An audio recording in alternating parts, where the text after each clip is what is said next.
Mm,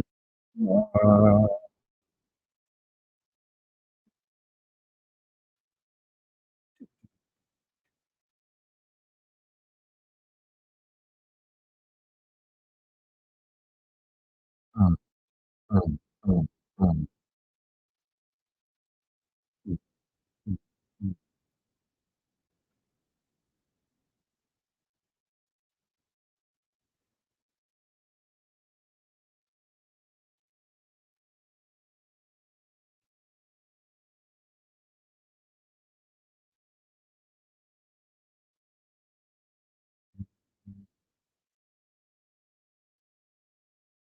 mm.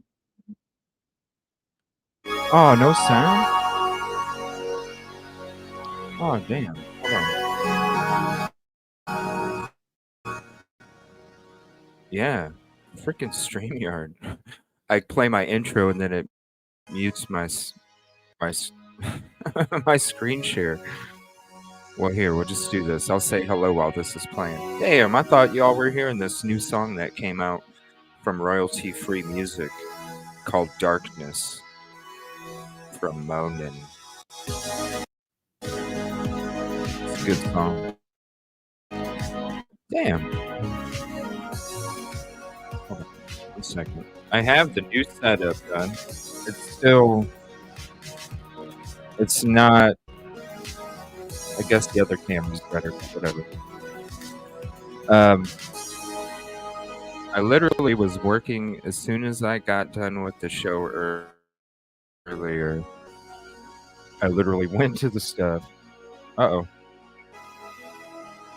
Literally went to the store, got the stuff, uh, came right back and just went to town. Uh, sorry, I was literally like, even my microphone wasn't hooked up. I was like, oh shit, I forgot to hook up my microphone when the stream started. It was literally last minute, but I did it. I did it. So I'll give you the new, here's the new setup with Gizmo. Let's see, it's kind of the same, kind of not.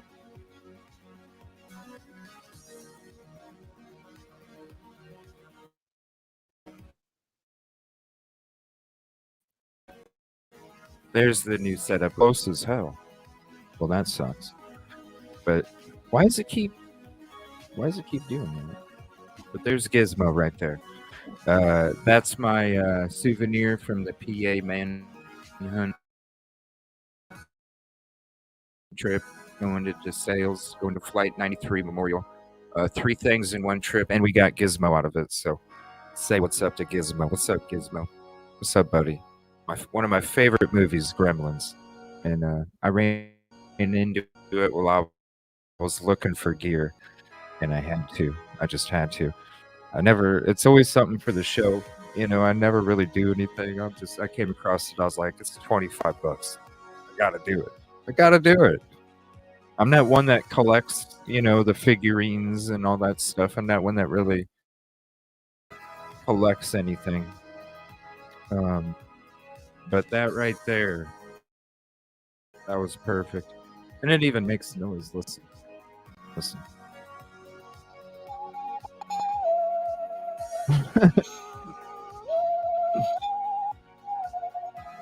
Yeah, it even makes noise. There you go, buddy. You chill over there. Let's get to the show. What's up, everybody?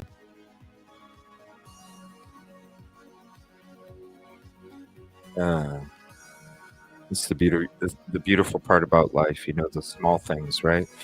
$25. It's just so much fun.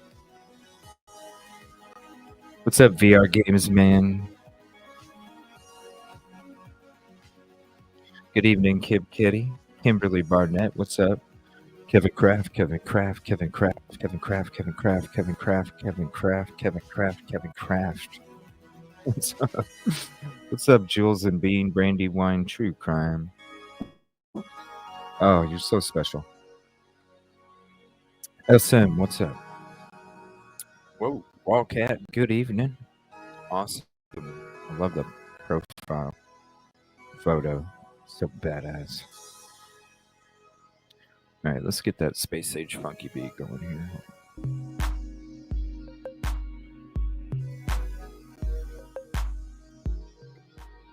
There we We'll get that Space Sage funky beat going while we finish up the hellos. I need to back my freaking cameras up. These things are way too close. Holy shit. It's all a work in progress. I just threw it together real quick. What's up, Caddy? I hope you're feeling better. Hope you get to feeling better. What's up, Caddy? Caddy Sunny, what's up? Melissa, what's up? Sorry about that. StreamYard's been bugging. That's one of the things I'm going to be doing coming up is trying to find another program because I'm getting really tired of StreamYard. Thank you. Appreciate that. D. Smith, what's going on? Thank you for hopping in the show earlier. Ticket number 12. If you need another mod. Uh-oh. I thought, aren't you one already? Hold on. I thought you were one already. It's dumb. I got to go to YouTube to do this. No, you're not. Oh, 1 second. I thought you were already. My bad. See, that's the stupid part about StreamYard is you don't see that. So I'm literally never in my YouTube chat. I have my StreamYard up. I wish it would you know what I mean. There you go. He sang a little bit for you. I know I'm late on the comments. Let me see. Gizmo's the new co-host. Gizmo's going to be, if we ever go out on the road, Gizmo's going to be chilling in the back window. Just chilling. I might even make Gizmo like whenever I go sightsee or something. Gizmo can be in his own photos, you know. Oh, you need to visit. Yes, I will be. We'll be going to Moscow, Pullman. What's up, Janie?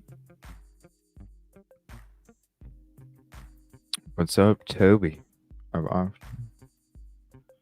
What? You're not a mod, Kevin? What the? Yeah, I could have swore you were.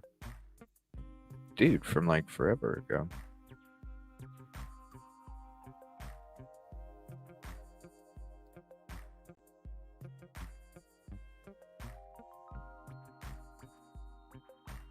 What's up, DS?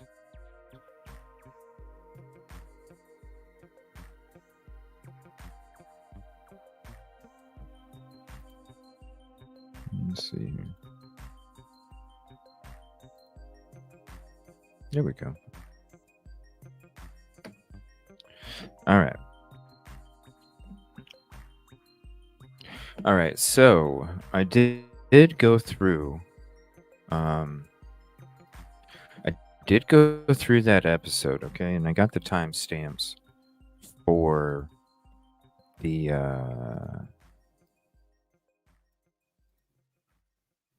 part where we were talking about the autopsy, right?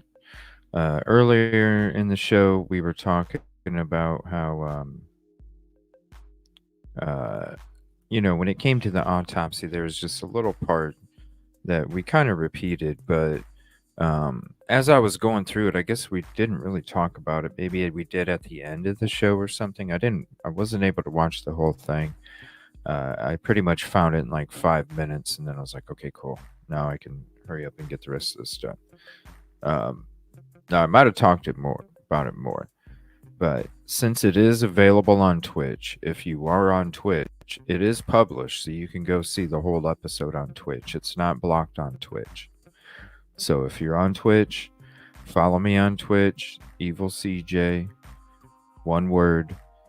You can watch the episode from the lounge that we had last night, the one that was blocked on YouTube. You can watch it on Twitch in its entirety, the discussion, the whole show, and it's over there. So since it is available on Twitch, what I am going to do probably later on in the week, or if I can get 2 hours tomorrow, I'll be working on the Discord stuff tomorrow. My goal today was getting this done, the setup's done. I got an amazing amount of desk space. It's beautiful.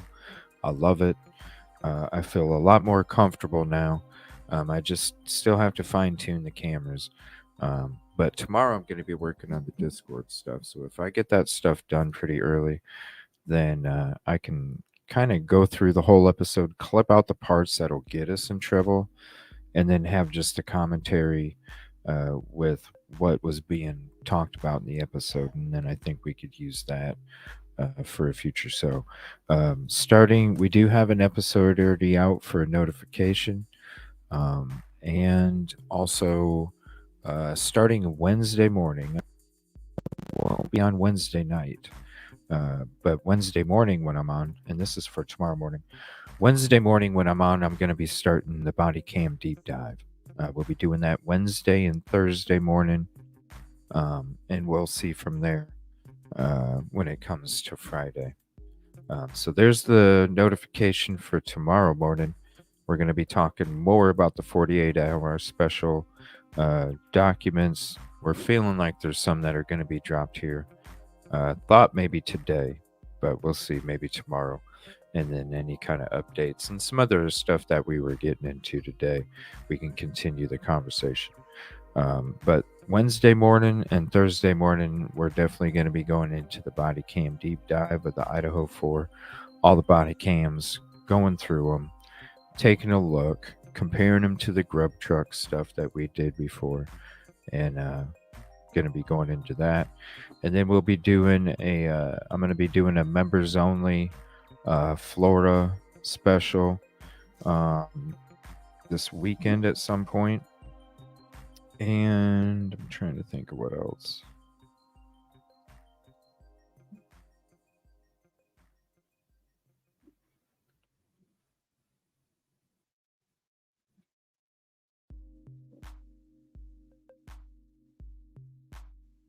Oh yeah, Yoli sent me a that kit.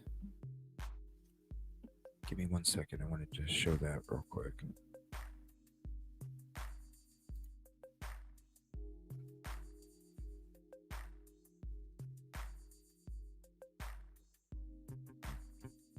So 10-inch. It's in a 10-inch.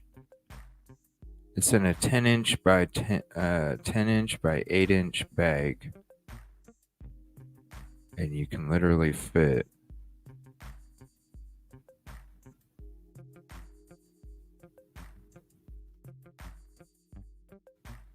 Wow. Okay.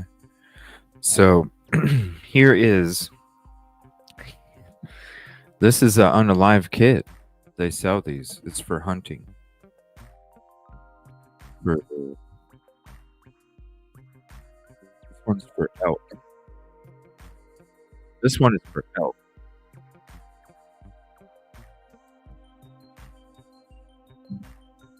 So the bag is literally 10 inches by probably. You see, it's pretty compact. I can fit backpack pretty easy, pretty easy.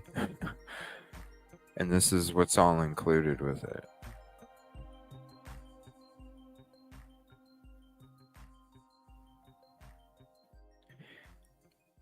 It includes game bags, replaceable blade knife with extra blades, extraction tool for blades, solid knife for working around this, rope or parachute cord, zip ties, paper towels folded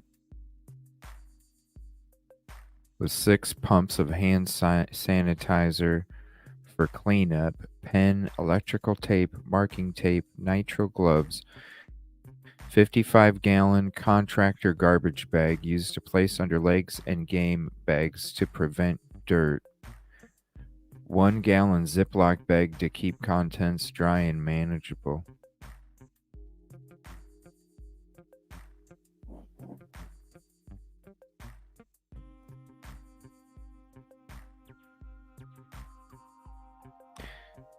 That's freaking crazy.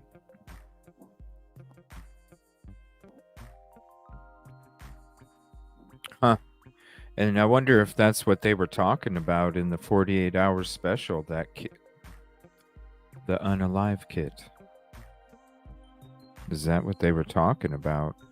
something that you can look. That's like a trapper keeper. That's like a trapper keeper right there. That could easily fit in a backpack. And then you look at these items right here. Everything you need to clean up. And it's meant for large game. Everything. That's pretty crazy. Yeah, look at how dang small. That's right. Thank you, Yoli, for that. I appreciate that. Yeah, when we were talking earlier, on the morning show, she had mentioned that. I was like, what? She's like, yeah, it's for hunting. And it's big time hunting up there. I was like, what? I'll have to look it up. I got on the show tonight and then I got onto my email as I was listening to the intro music. And I seen that email. I was like, oh, damn. You haven't watched it? Well, if you're on Twitch, you can watch the full episode we did at the lounge last night. Tomorrow night, I was going to do a hangout late night true crime, but I'm actually going to be joining Silky Southern Tea's channel tomorrow night.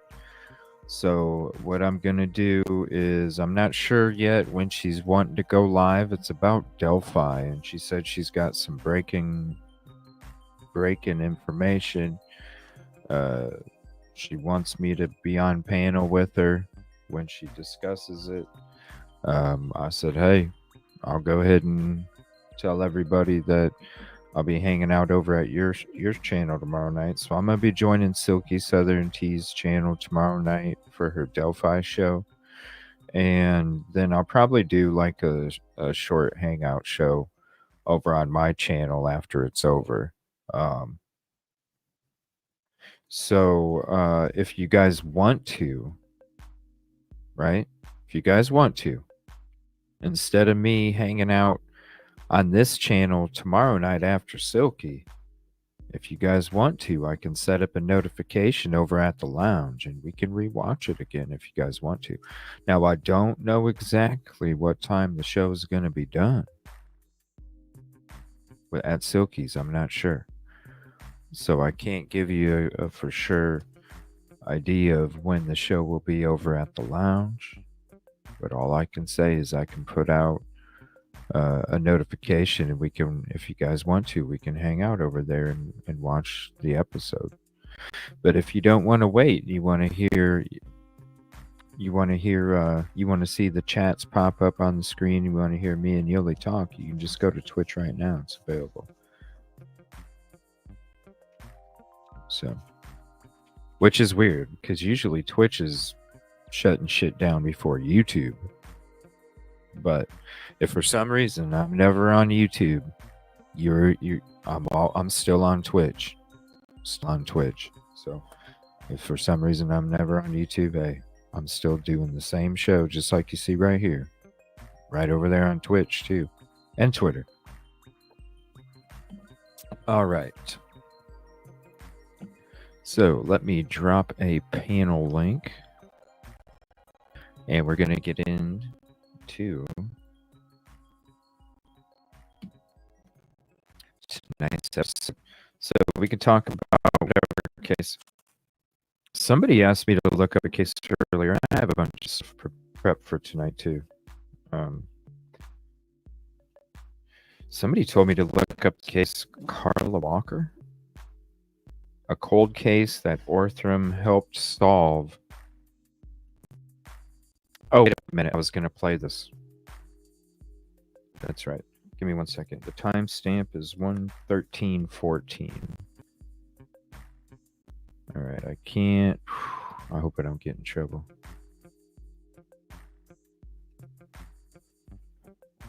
All right. Let me see here.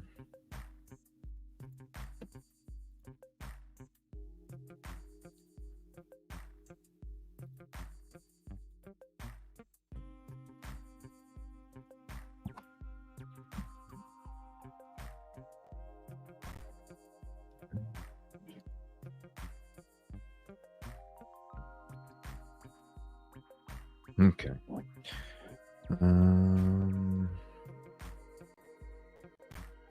Oh, I'm nervous here because they blocked the hell out of that lounge video. Here, let me put it on mute for a second until I see us talking. Damn, it's like clear shit on Twitch.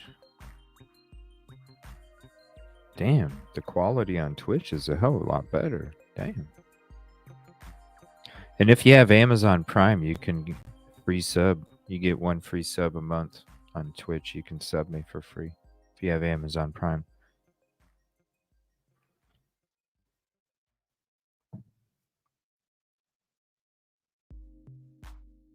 Every line, because there's okay.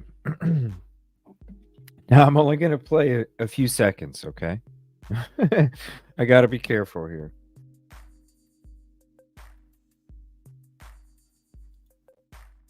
Gotta be careful. Gotta be careful. Okay, here we go. Eddie's room. How did your daughter die in that house? What do you know? We know the autopsy. We know the means what is officially how she died. She was assaulted and stabbed. So he said, we know the autopsy. We know that, and if this is triggering, skip ahead probably like 10 minutes, okay? I'm going to put the graphic warning at the top right of the screen. If you want to, you can hit mute because I'm not going to have closed captioning up or anything like that. But I would say give it about 10 minutes and that would be for sure when we'd be for sure done with it. But definitely look to see the graphic content gone if it is triggering for you. I am going to talk a couple specifics here because we are talking the autopsy. What's up, Lisa? What's up, Commercial Zone? Just at the back of the class. Yep.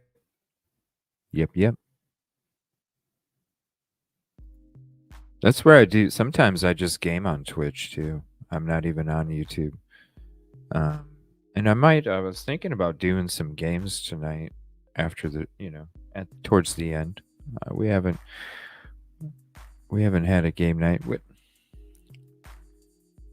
We need to have like a couple game nights to make up for the game nights we haven't had just because of the damn manhunt.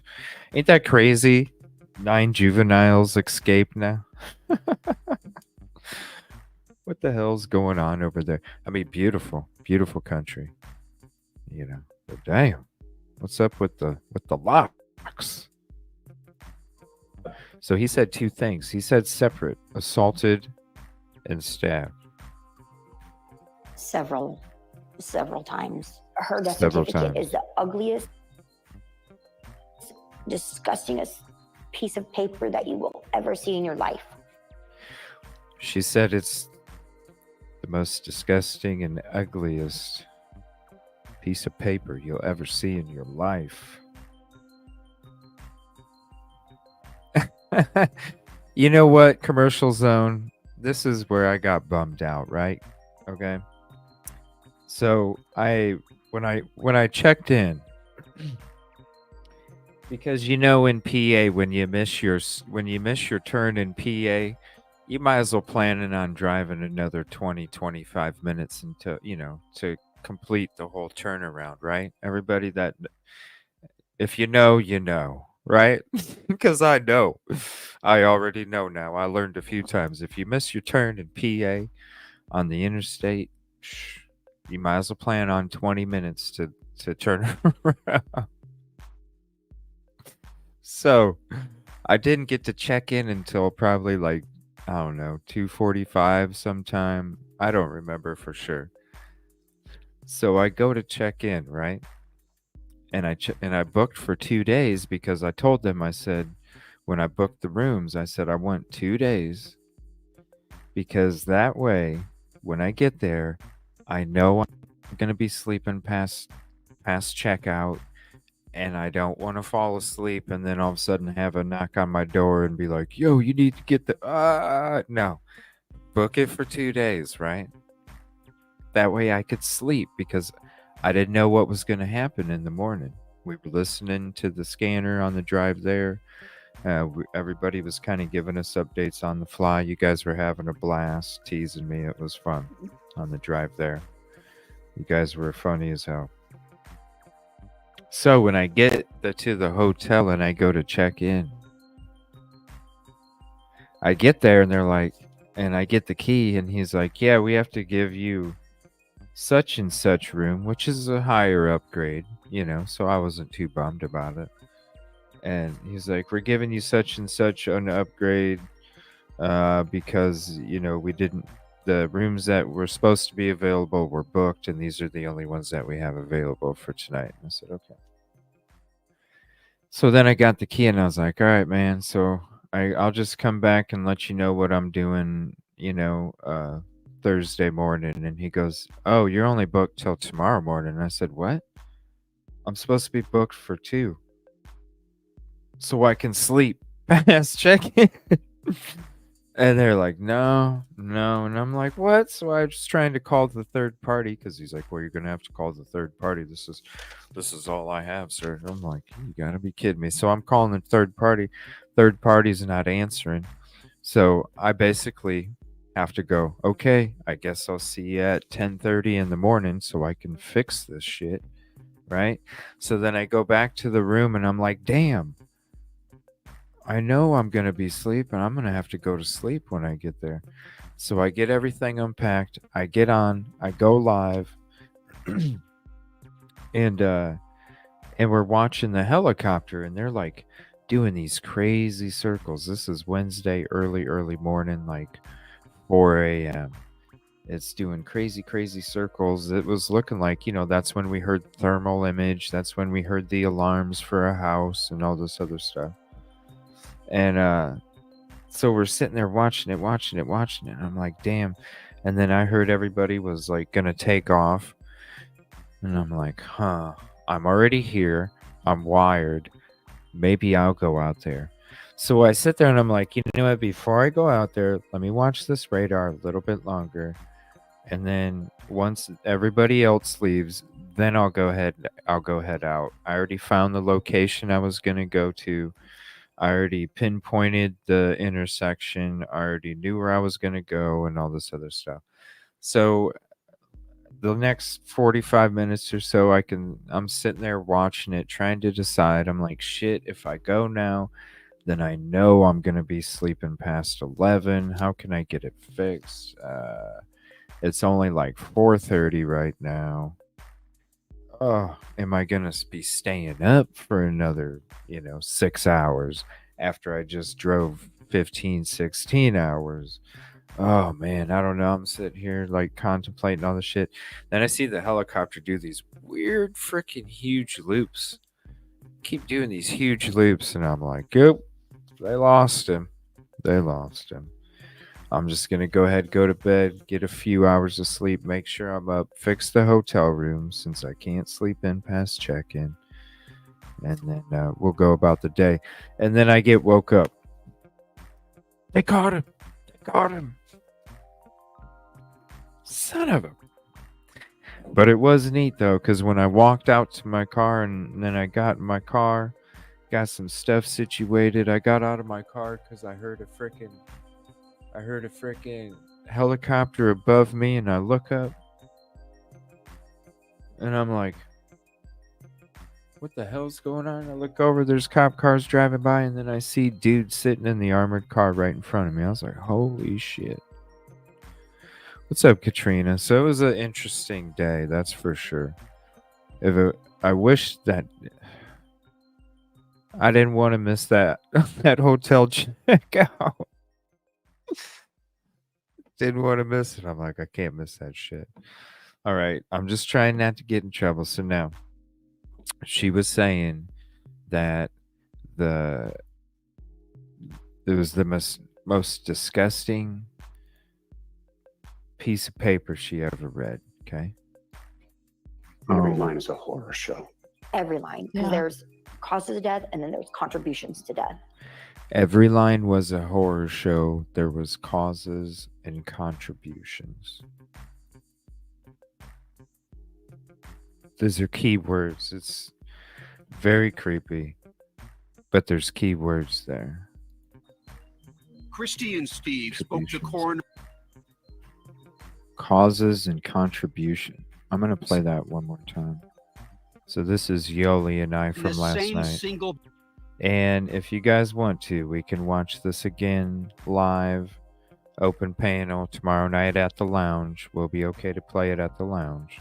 I can do that after Silky's show, because I was already going to be planning on doing just a hangout show afterwards.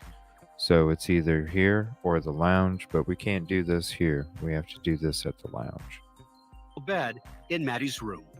How did your daughter die in that house? What do you know? We know the autopsy. We know the means what is officially how she died. The means and how she officially. Now, give me 1 second. Let's see, 14, 15, 22. Just trying to see if we pause and talk here. I think that's all we did. Let me see. You know what I'm saying? That's what stuck out to me is like, oh, whoa. Damn. Yeah, and I find it. Damn. Yeah. Every line, because there's causes of death and then there's Okay, I'm just gonna mute that. Every line. Contributing factors, yeah, that caused her death. So they would have to describe the contributing factors And all the things that. Damn. Yeah, and I find it weird how not weird, but that he said she was assaulted and stabbed. Is that what he said? Assaulted and stabbed. Yeah, assaulted and So- Thank you, Brandy. When he says assaulted, I'm just wondering what that is in his mind. Because in my mind, it just makes me sick. Yeah, when you separate it, you know what I'm saying? That's what stuck out to me is like, oh, well, oh, you're fine. Assaulted and you're fine, Stacy. Stabbed. You know, I was like, oh, wait a minute, that's separated.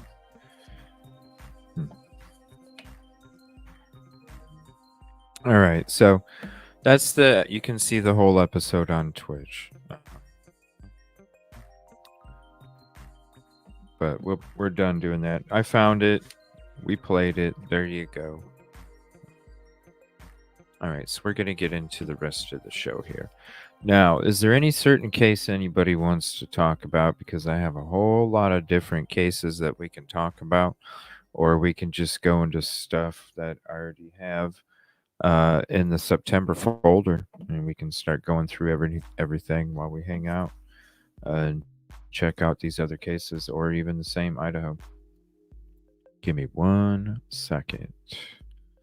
That was pretty crazy, the freaking the manhunt. But what a trip. I was so glad to be able to go to the Flight 93 Memorial and to DeSale University. I thought even though it was for one event, it became 3. And I thought that was awesome. Oh yeah.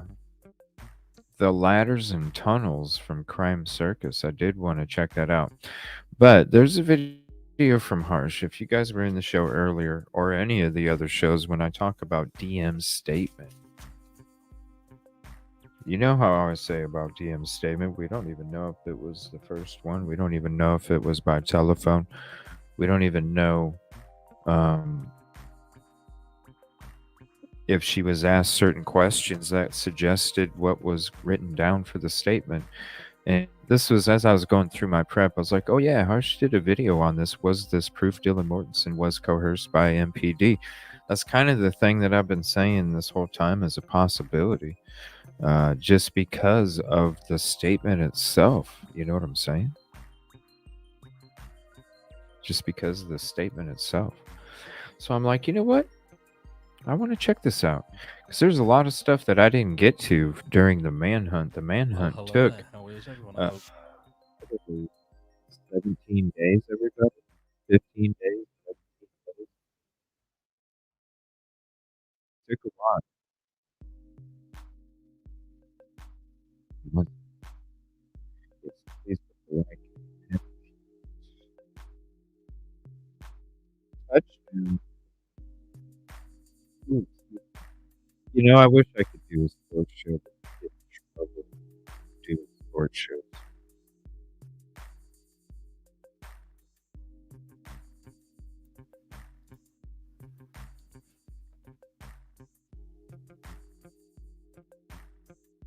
I get in trouble Well, doing hello there. sports How is shows. everyone?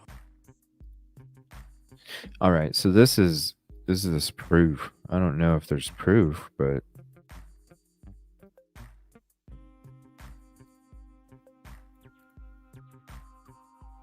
let me see here. Maybe this weekend I can do a sports show on Sunday. Hang out with you guys while there's football games going on. You can call in. We can talk about your team. I gotta get a corded. You know what? I'll do that.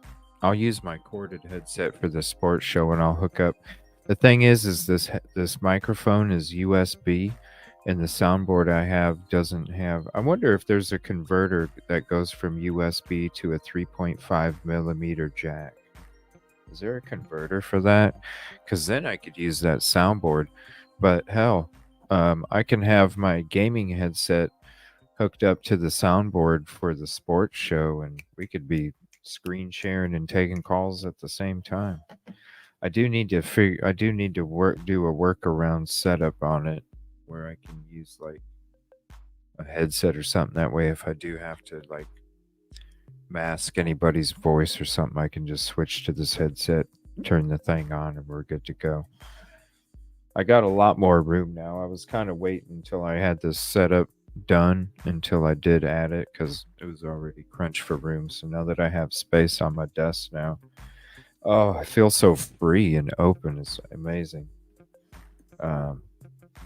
Yeah, 2-pack USB to 3.5. Hell yeah, thank you, Kevin. Appreciate that, man. I need to get them now. Well, on this fabulous Thursday, and this is video of 2. So if you haven't seen the first one, I suggest you go and check that out because, yeah, we talk about Steve Gonsalves and his recent interview with Brian Enton, and man, does Steve Gonsalves drop we watched that bombs this morning in that interview. And talking about bombs, you're looking like the bomb. How do you do it? Anyway, so we get straight into the meat and potatoes, as in this video, and I've got permission to talk about it. Me and Drip Drop are like that. Anyway, Drip Drop yesterday released a video where he talks about ladders and tunnels. Yeah, we're going to be watching there's a that. lot of information out there surrounding the ladders. That's crazy because I was going to watch that and then I was like, oh yeah, I wanted to play this. That's crazy. And the tunnels. First of all, let's just touch on the tunnels briefly. Because hold on. What I will say is, with regards to the ladder, I think even what the hell happened in my StreamYard? Do you guys see that? It's like blue now. When did that happen?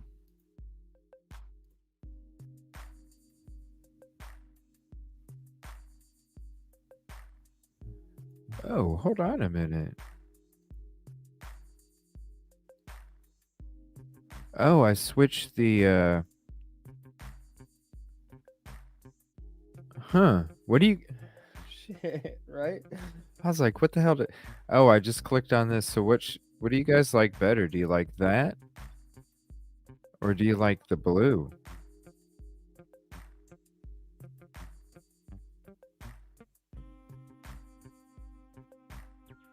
Who used to have it orange? I didn't.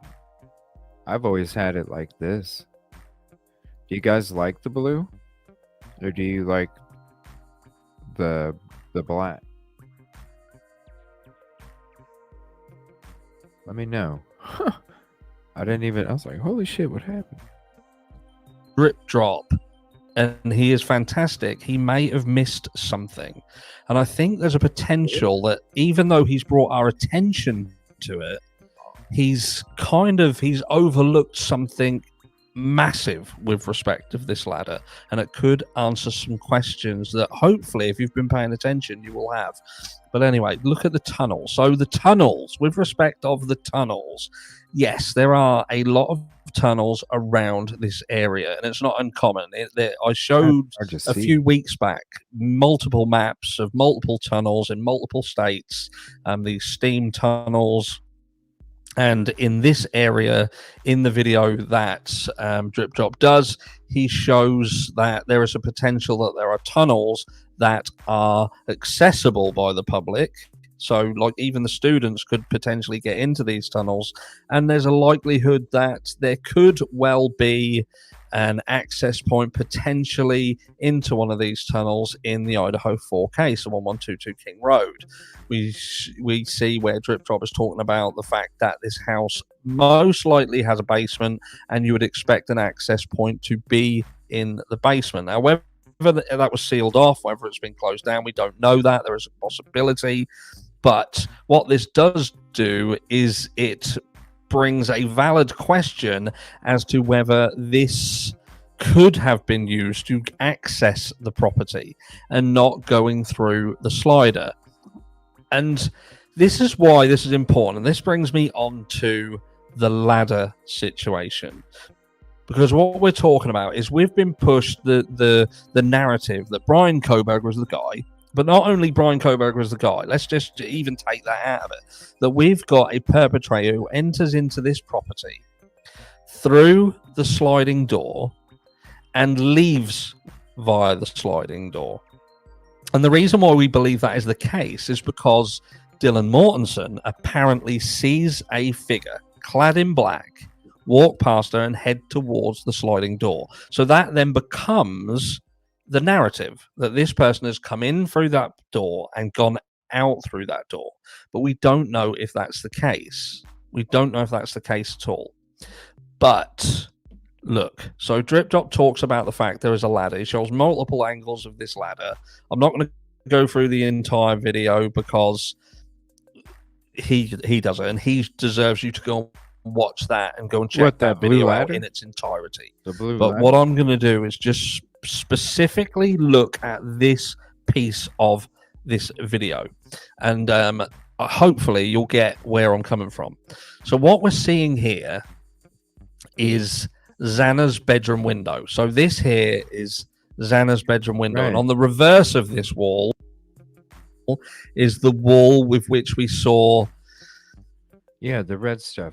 And that's what I was saying. This little part right here, that's the little part of the roof I've been talking about this whole time, where you never saw them testing anything. And there's a ladder that was on the side of the house, a blue ladder, aluminum.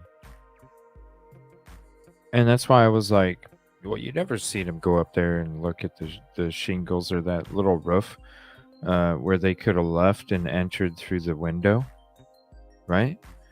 And when you're looking back from the property and you're looking forward at it, it's like not even two cars on top of each other jumped down. Somebody could literally have walked out the window and just hopped down.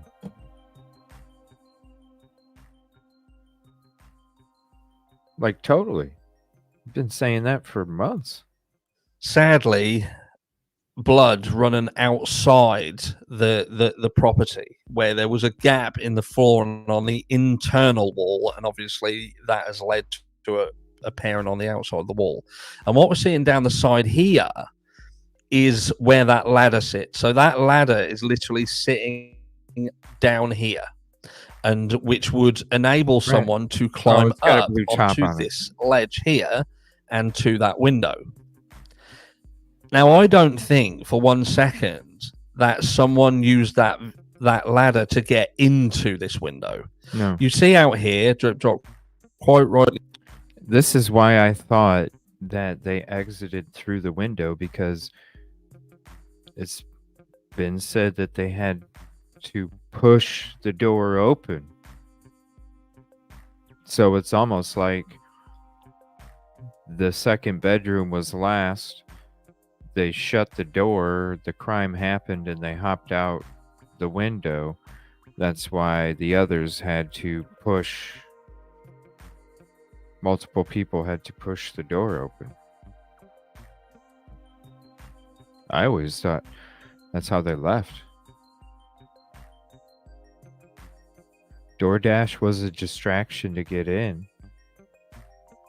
I'm gonna hop out the damn window to get out. And you never saw Ellie testing the shingles or anything. What's up, everybody hopping in? Migraines are horrible.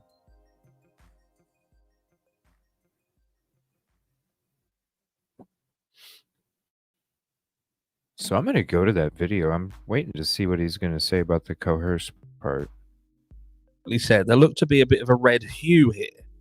Now we can't see anything more. This is the best this picture gets, but there does seem to be a bit of a red hue.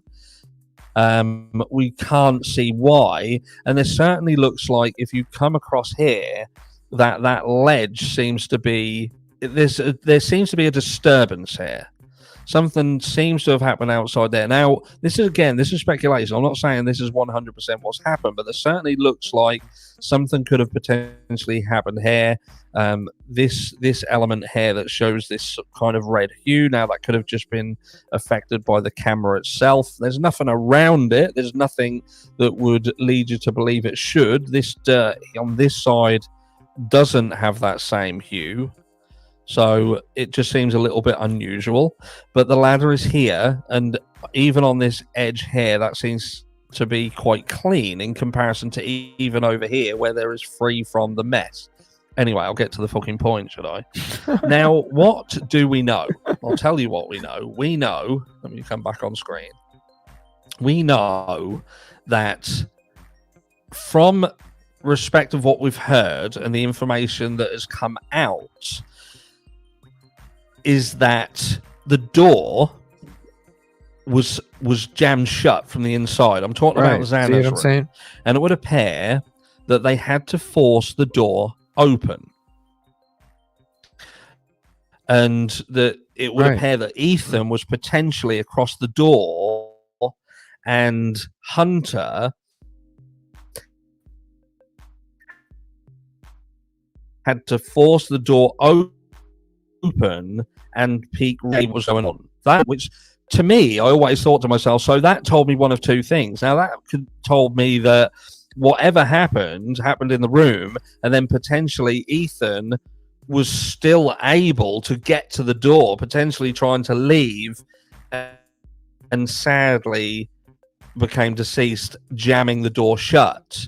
Which then raised some questions. Obviously, was he able to make noise? Could he have banged on the door? Could he have been trying to rouse other people in the property? Which threw sort of more light, if you like, over at Dylan Morton's. Why did anything? How does she not hear anything? Right.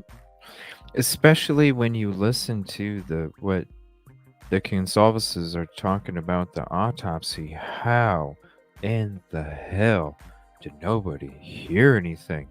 How in the hell did nobody hear anything from the third floor or the second floor? How? But no damn sense. What if the perpetrator didn't actually leave through the sliding door at all? What if the perpetrator gets into the house and goes upstairs and attacks upstairs, Kaylee and Maddie, rouses Ethan and Xana, altercation happens in the room downstairs, but then leaves through the window, puts the ladder there? Is the ladder placed there to give an exit route?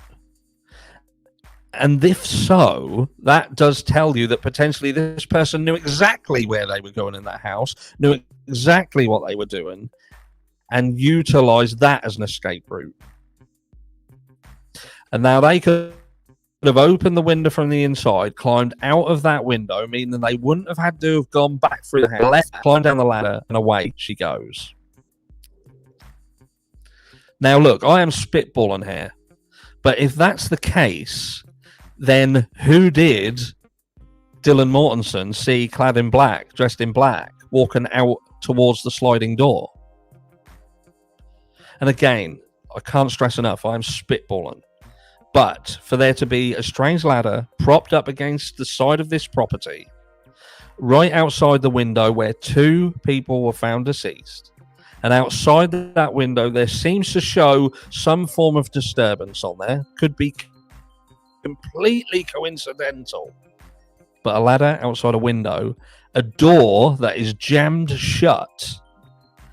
That door, if that genuinely was jammed shut and they had to push and force that door open, then again, there's 2 options here. And that is at the point with which the perpetrator left that room, then the people inside that room were still alive. And they have gone over to the door and sadly perished on the inside of the door, jamming it shut.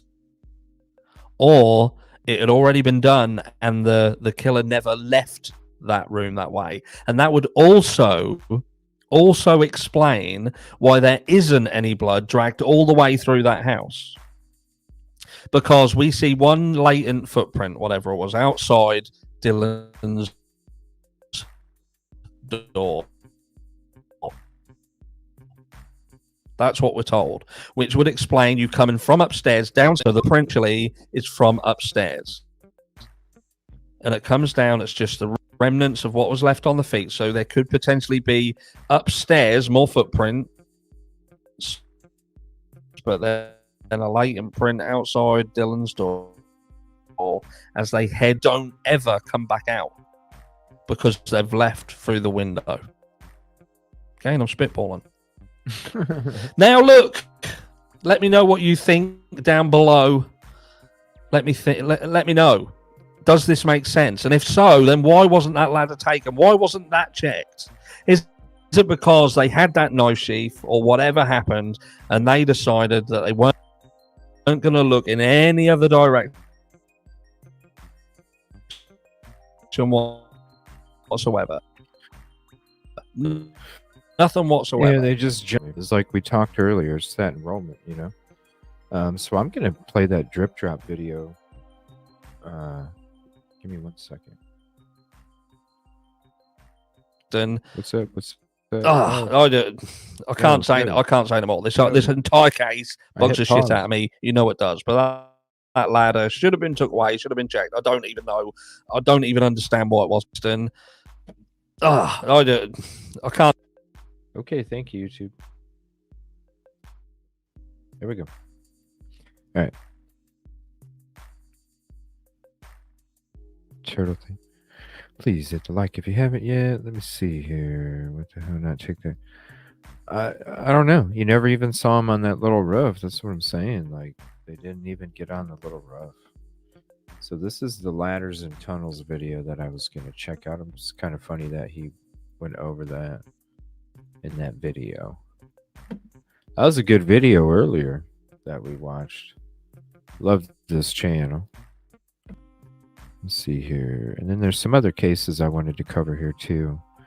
But if there's any certain case you do, let me see here. Where's it at?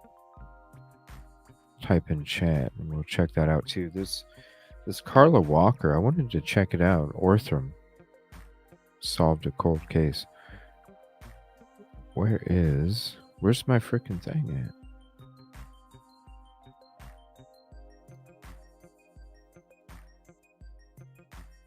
Here we go.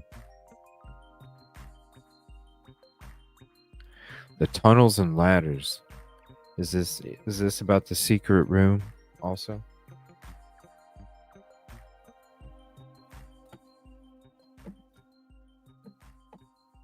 Oh snap.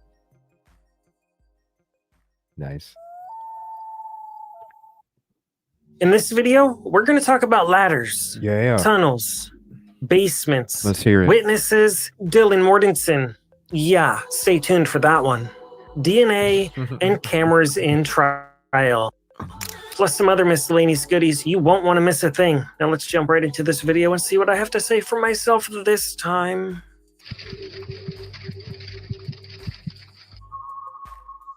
Good evening, ladies and gentlemen, and welcome to Crime Circus. My name is Drip Drop, and I'll be your host as always.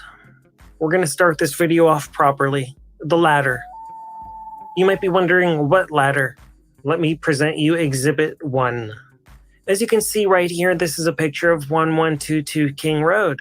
This is where the 4 beautiful young college students were slain. Let's do a zoom. We have a ladder right here. This is propped up against the vinyl siding of the house. Some very observant online sleuths noticed this from the early days of the investigation. And I've been keeping a close eye on this ladder as well. It's time we discuss the ladder. As we zoom in, you can see some concerning things here. Crime scene tape is tied directly to it. Been saying it for months. That's a bit alarming. Let's check out some other exhibits that I have to present you for the ladder. Here's an even crispier photo of the house and the ladder. Let's zoom on in. You can see this ladder is propped up against the side of the house. And for those of you that don't know, that little ledge there that the ladder goes up to leads directly to Xana's bedroom. Yeah. Let's zoom on in again. As you can see on each side of the ladder is the police line do not cross tape. They're treating this ladder as if it's some type of a tree or something where you can just tie things to it.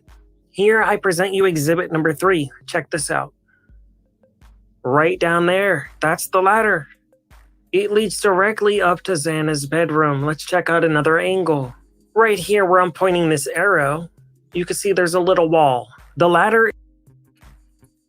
And that's what I'm saying. Look, everybody, look at how tall the SUV is compared to that roof. You could literally jump down and be cool. You could literally jump down, and that's what I've been saying for months. Why didn't they? It's just like why they didn't tape off the frickin' parking lot right away.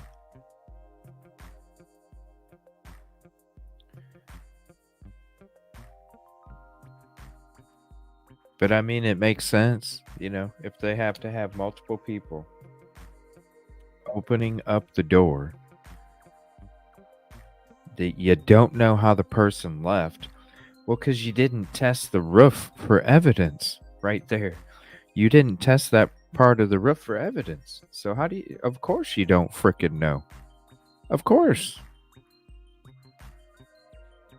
Maybe they didn't have a kid. Or lower yourself down on that too. But I think you would have made less noise just jumping behind that police cruiser right there, the SUV in that area. You're not going to make that much noise. And you know, that's what makes me wonder if that's what the exculpatory evidence is for BF. Is she saw the person jump down in front of her when she was looking out the frickin' window, and it doesn't fit the description of Koberger.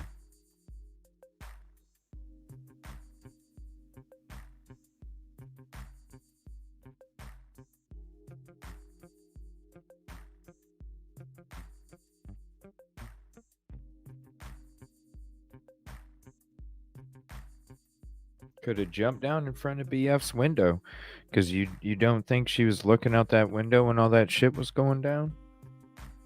Saw the person jump in front of her?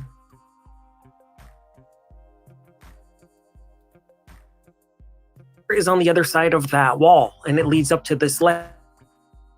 And above that ledge, looks at the residents' vehicles, aka the deceased victims. RIP. We see a blue car, silver, white, red, and a black SUV, and you can see a police SUV. You can see their driveway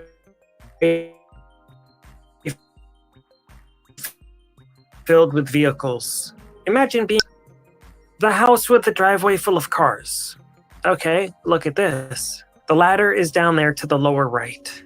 And that ladder leads right up to that ledge, as I showed you in the previous photos. What do we see right here? It looks like potential footprints in it. And when I see red, I think of BLOOD, just like on the other side of Xana's bedroom. And I see red. And when I see red, There's a close-up picture. I see red too, don't you? Let me zoom in full screen.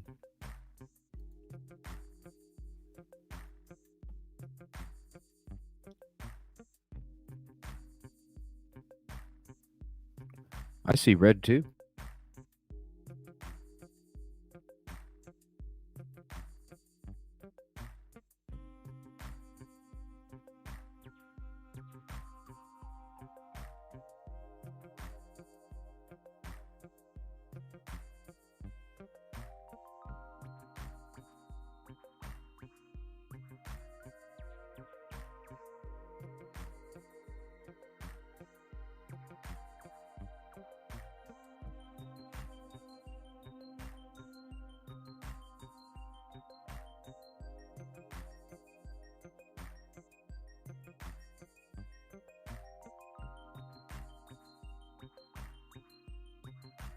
red, I think of BLOOD, just like on the other side of Xana's bedroom.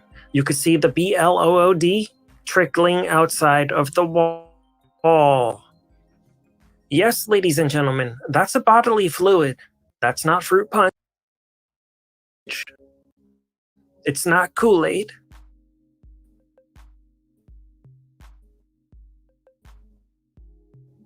It's not some type of fantasy oil. Leading right up until the crime. Trickling down that wall. We like to use common sense here at Crime Circus, and I know my average viewer has a lot of common sense. More common sense than most anyways. It is what it is. It's a horrible, tragic crime, and it's BLOOD. Sad? Yeah. Really sad. They just don't build houses like they used to. Contractors nowadays, good luck finding a good one. They like to give you shoddy work. Anyways, what do we have here? Let me pause this video right here. What do you see?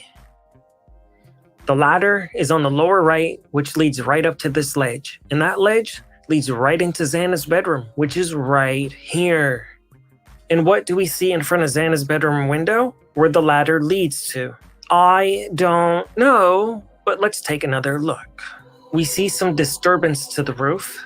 Are they footprints? Aren't they footprints? We don't know, but there is some type of disturbance that requires further investigation. And what's with the red coloration? What do we think of that? Don't tell me it's berries from a tree, because there's no tree next to that side of the roof.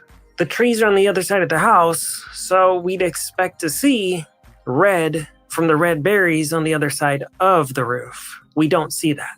Remember, we like to use common sense here. We're not going to take wild guesses and speculate it's a red berry from a tree. That looks like it could be BLOOD. Yeah. Was this investigated? I never saw a single photo of a police officer up on that ledge.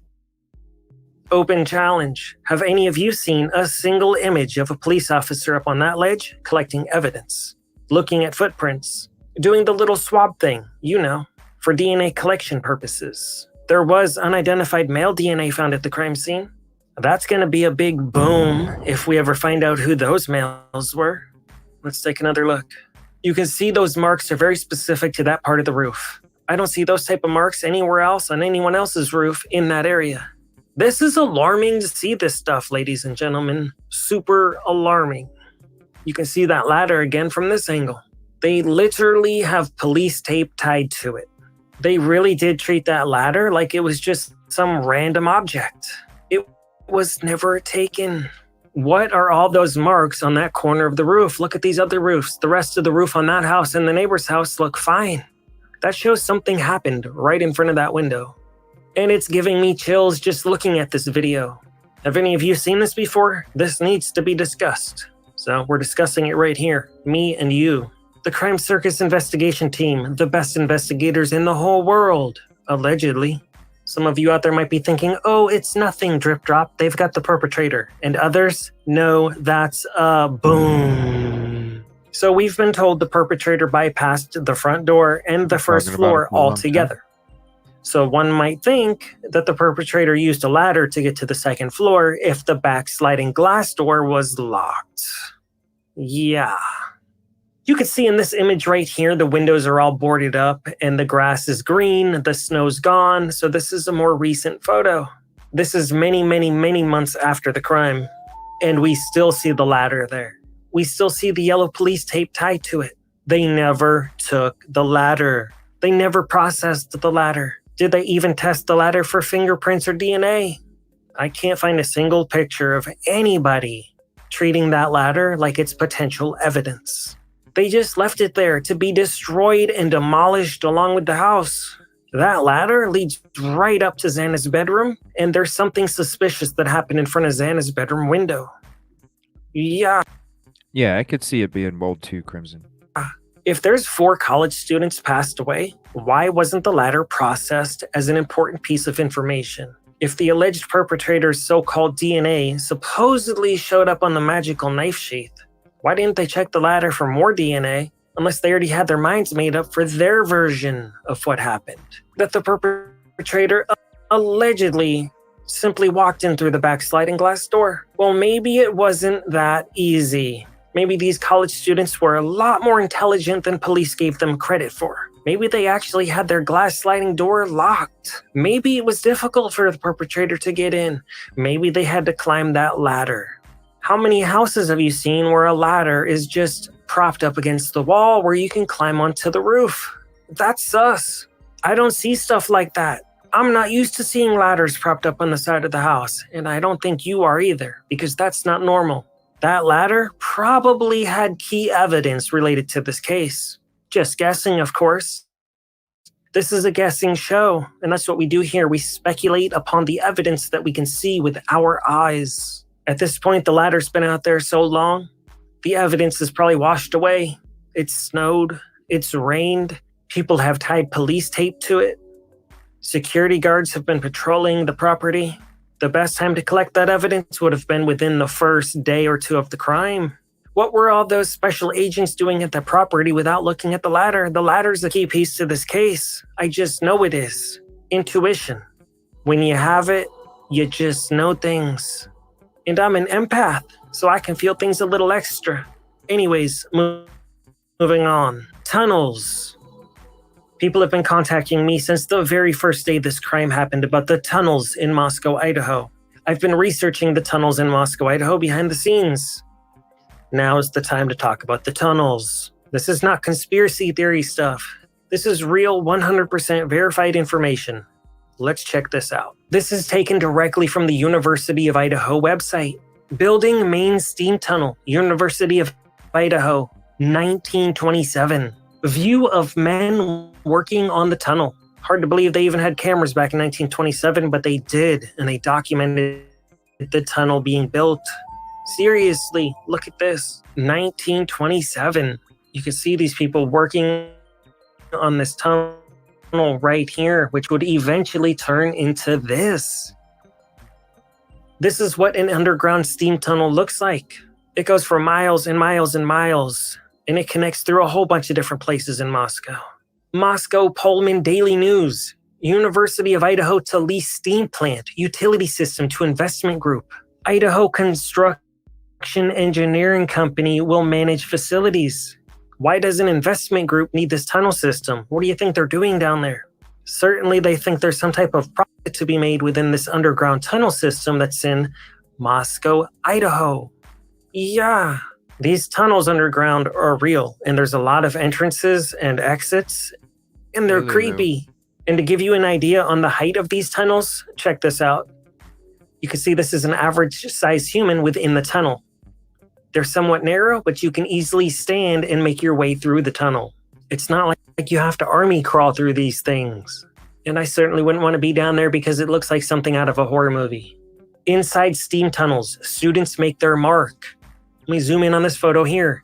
Students love steam tunnels. When you're at a college, like the University of Idaho, students find out about the tunnels and then they want to explore. Word gets out. A lot of people wonder, did the house have a basement? Didn't the house have a basement? Let's analyze these photos and come to our own conclusion. The average basement is about 6.5 to 7 feet tall. We can see these men standing here. I'm going to draw a straight line from the top of their heads, and those men are approximately 6 feet tall. And what do you know? That line comes to just underneath where the second floor begins. In this area right here, that was an add-on. That was not originally part of the original house. Apparently, the original house was just the second and third floor. At least that's what I've been told anyways. Which takes us right back to those bad contractors. Bad work. So it's no surprise that there's big gaps in the floorboards where BLOOD can seep out of the walls. Yeah. Anyways, let's take a look at some other pictures here. Do you really think that they built that house on the side of a little cliff right there? Without a basement? They would need a basement in that house for stability. You don't just build a house on the edge of a cliff without a basement. I've looked around at neighbors' houses and many of them have basements. It's just a normal thing in Moscow, Idaho to have a basement.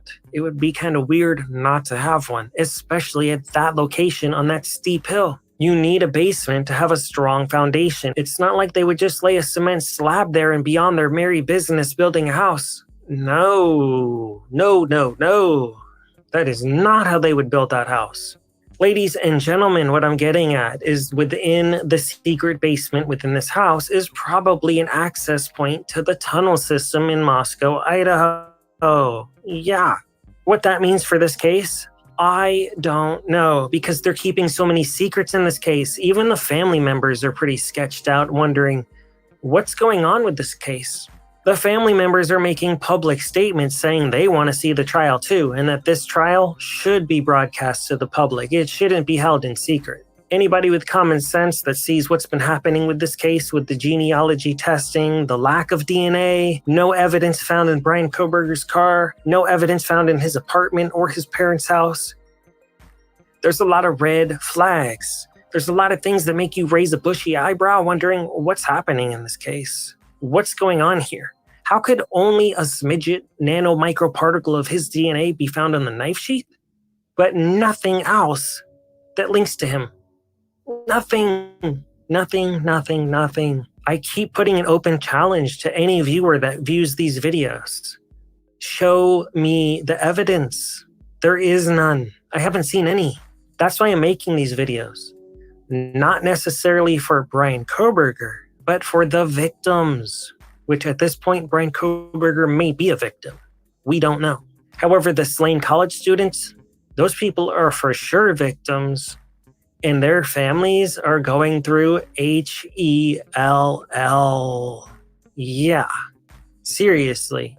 It is so far out of the norm for victims' families to have to make public statements about cameras in courtrooms, and they actually want this broadcast. They want us to see what's happening in there.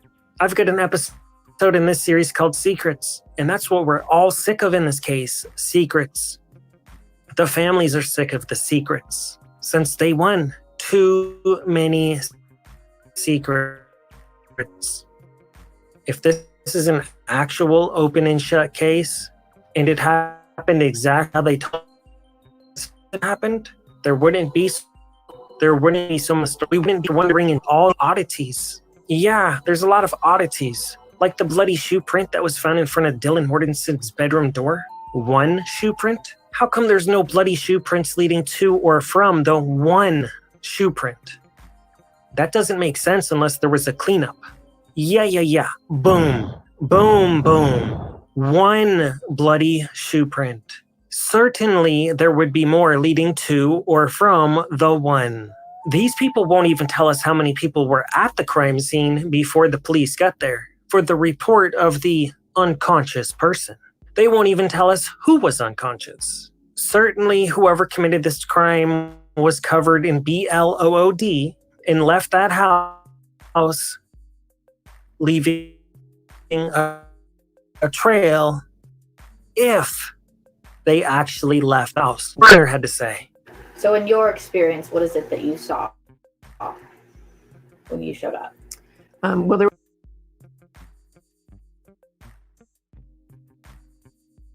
leaving a trail if they actually left the house.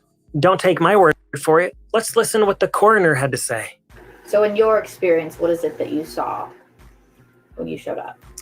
Well, there was a lot of blood.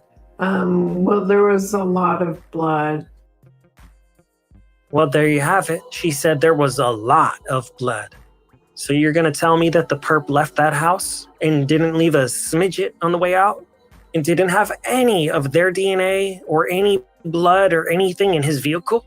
Who do you think he is? Mary Poppins?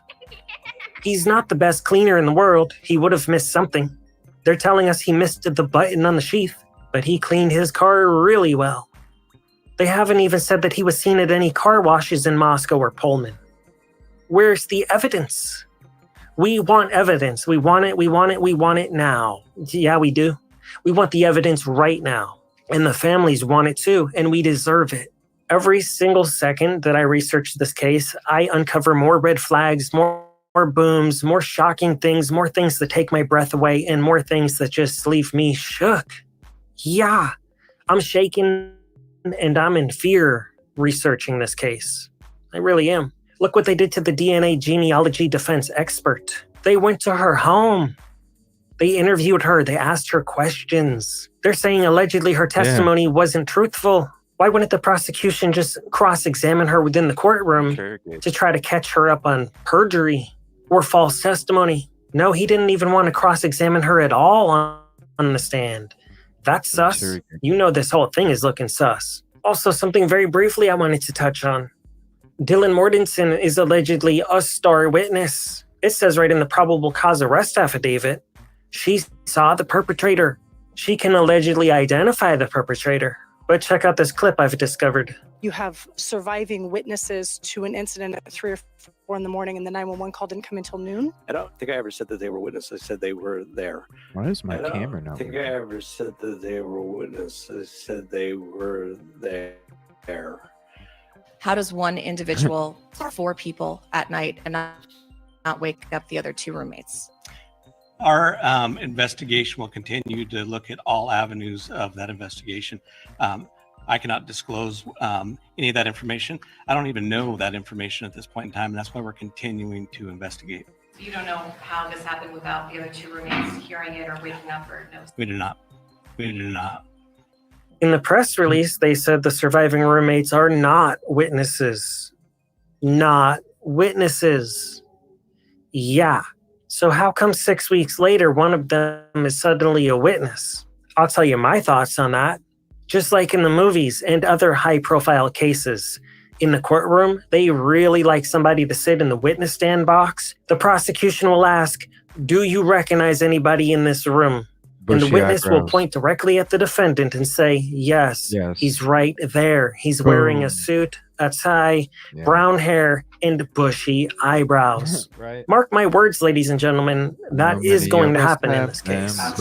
Is Dylan Mortensen a real witness or a fake witness? They said there was no witnesses. The police said she wasn't a witness. But then in the arrest affidavit, she is the witness. Boom. That's a red flag. That is one of many things in this case that is... Yeah, I mean, it's everything that's changed. That's why I said you can't take those press conferences. You could rewatch them, but you can't take anything serious from them because they could lie through their fucking ass on the press conferences. They don't have to tell you the damn truth. They can change their story a billion fucking times in a press conference. The PCA, no. That shit's got to be 100% fact. But a press conference, that's why you could watch all of them, and yeah, you're gonna see everything be this and be that and be this and be that and be this and be that because they don't have to freaking tell you. Yeah, I know, Iris, right? The cheek's so red. Under pressure.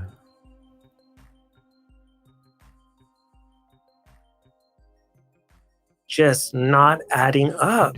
It's not. And we're going to take a deeper dive into that topic in a future episode. There's a lot more details. There's a lot more information that I'm going to get to. That's about all the time I've got for this episode. I'm going to leave my links down below. Links to all my social media pages, my second YouTube channel. I'm on Patreon if you want to support this show. Baby Drip says hi. and I'll be back again soon with another episode where we take an even deeper dive into what's going on in Moscow, Idaho. Baby drip. Baby drips, says the man frat guy who makes. So I want to, let me see here. I'm going to switch topics here. We're going to go into some of these other cases for a little bit here. Now, this is somebody, I was over supporting Silky Southern Tea. Let me see here. I was supporting Silky Southern Tea, and she had the mom of Tanner Barton on there. And that is something that I've been meaning to play for a couple weeks. I'm going to have her on, and I'm going to have Silky on too coming up. I'm going to have Tanner's mother on to talk about her son's case as well. I'm trying to find... Hold on. Let me just hit back. You think something's going to come out, Lulu? What do you think? What are you thinking, Lulu? What are you thinking? Let me see here. Town hall.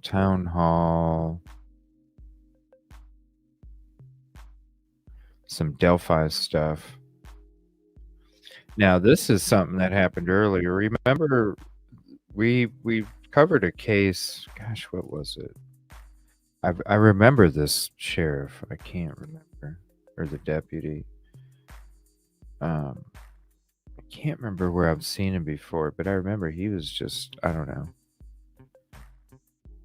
There's something about an ambush with a sheriff's deputy. It's been coming out the last couple days here in LA County. So I do want to play that. I am going to try and find that Tanner Barton video because I want to introduce that case to you.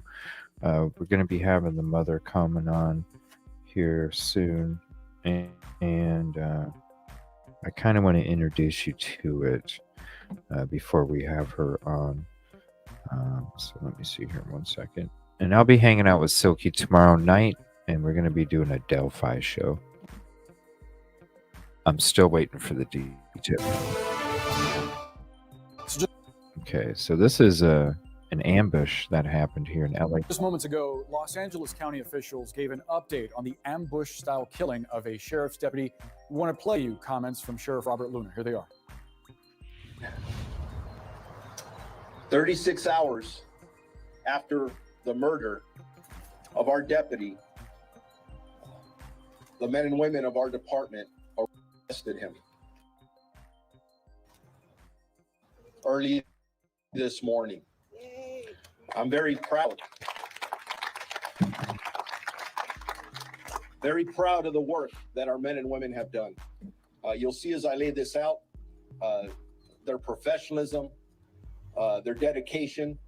Something's going to be exposed, Lulu. Just absolutely off the charts, and shows just what an amazing department the Los Angeles County Sheriff's Department is. Well, we'll be talking about it. After 4 p.m., we'll be talking about it.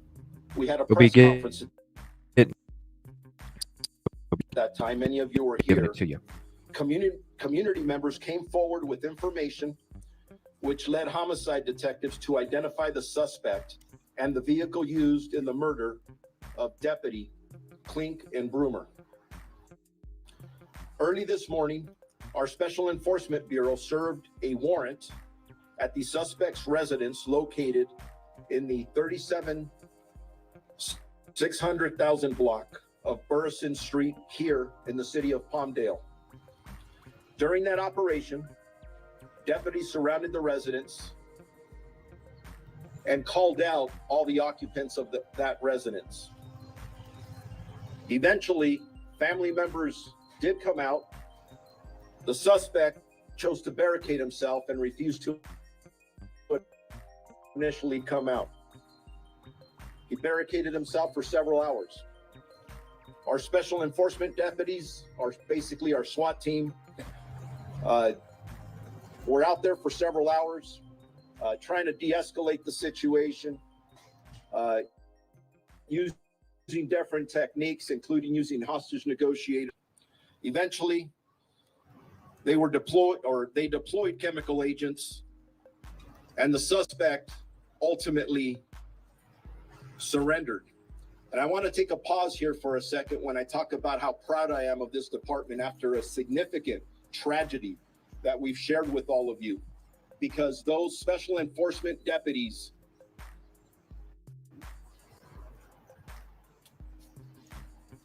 took the time to try to de-escalate this and take this individual peacefully into custody when they knew that our deputy was not afforded the same opportunity. He never gave our deputy a chance, but yet our men and women gave this individual a chance to take him into custody peacefully. That's the difference between professionals and individuals out there who are targeting not only community members, but more importantly, law enforcement out on the street. Investigators recovered numerous firearms and the vehicle of interest that was depicted in the flyer that we put out yesterday, our press conference. I want to stress that our investigators are still actively working this case. There's more evidence. Everything we have will be analyzed. And I do want to stress to our community that although we are extremely confident that we have the right person in custody, I am still asking people to come forward and give us any piece of information that they believe that they have. Why? Because the arrest is only one part of this. We have to get this individual prosecuted now. They don't to the even full extent of the law. Wow, they don't And we even need know. the public's continued help and support in doing that. The suspect was arrested and transported here to the Palmdale Sheriff's Station pending further investigation. The suspect has been identified as 29-year-old Kevin Gatiano Salazar of Palmdale. I would also like to emphasize that Ryan's partners, the deputies that serve this community here out of the Palmdale Sheriff's Station, were involved in this investigation, leading to the arrest of this suspect. And we believe at this time there are no other suspects involved in this incident. Homicide investigators will be presenting this case to the Los Angeles County District Attorney's Office for their filing consideration. I have personally spoken to the district attorney this morning, and he assures me that they will aggressively pursue this case based on the factors that you know of today. I want to take a second to thank our community members here in Palmdale. You have been with us from the very beginning. And honestly, based on our pleas yesterday, we wouldn't be here today announcing the arrest if it wasn't for courageous community members who came forward and were so offended by what happened, they had to do something about it. I thank them. I thank them.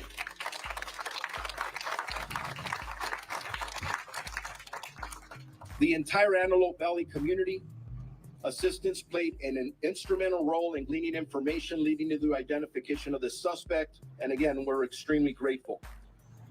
But here's the thing. The arrest, the work that still needs to be done for the prosecution is only part of this. I ask all of you, specifically out here in the Antelope Valley, to continue to support our deputies here at the Palmdale Station, Lancaster Station right next door, and really all of law enforcement. I think this taught a lot of people a lot of valuable lessons. For our deputy left this station. That's why I don't even go to McDonald's without my shit. And he was shot and killed. Why? We don't know yet, but we intend to find out. Because you never know. You might need it to save somebody. Black and white, right here in front of the station, and he was murdered, ambushed by a coward. Our officers, our deputies go out and serve this community every day, putting their lives on the line. So we have a lot to be thankful for, that we have men and women who volunteered to do this, and families who kiss them goodbye and just pray that they come back home. Wow. And in this case, Ryan's family will never see him again.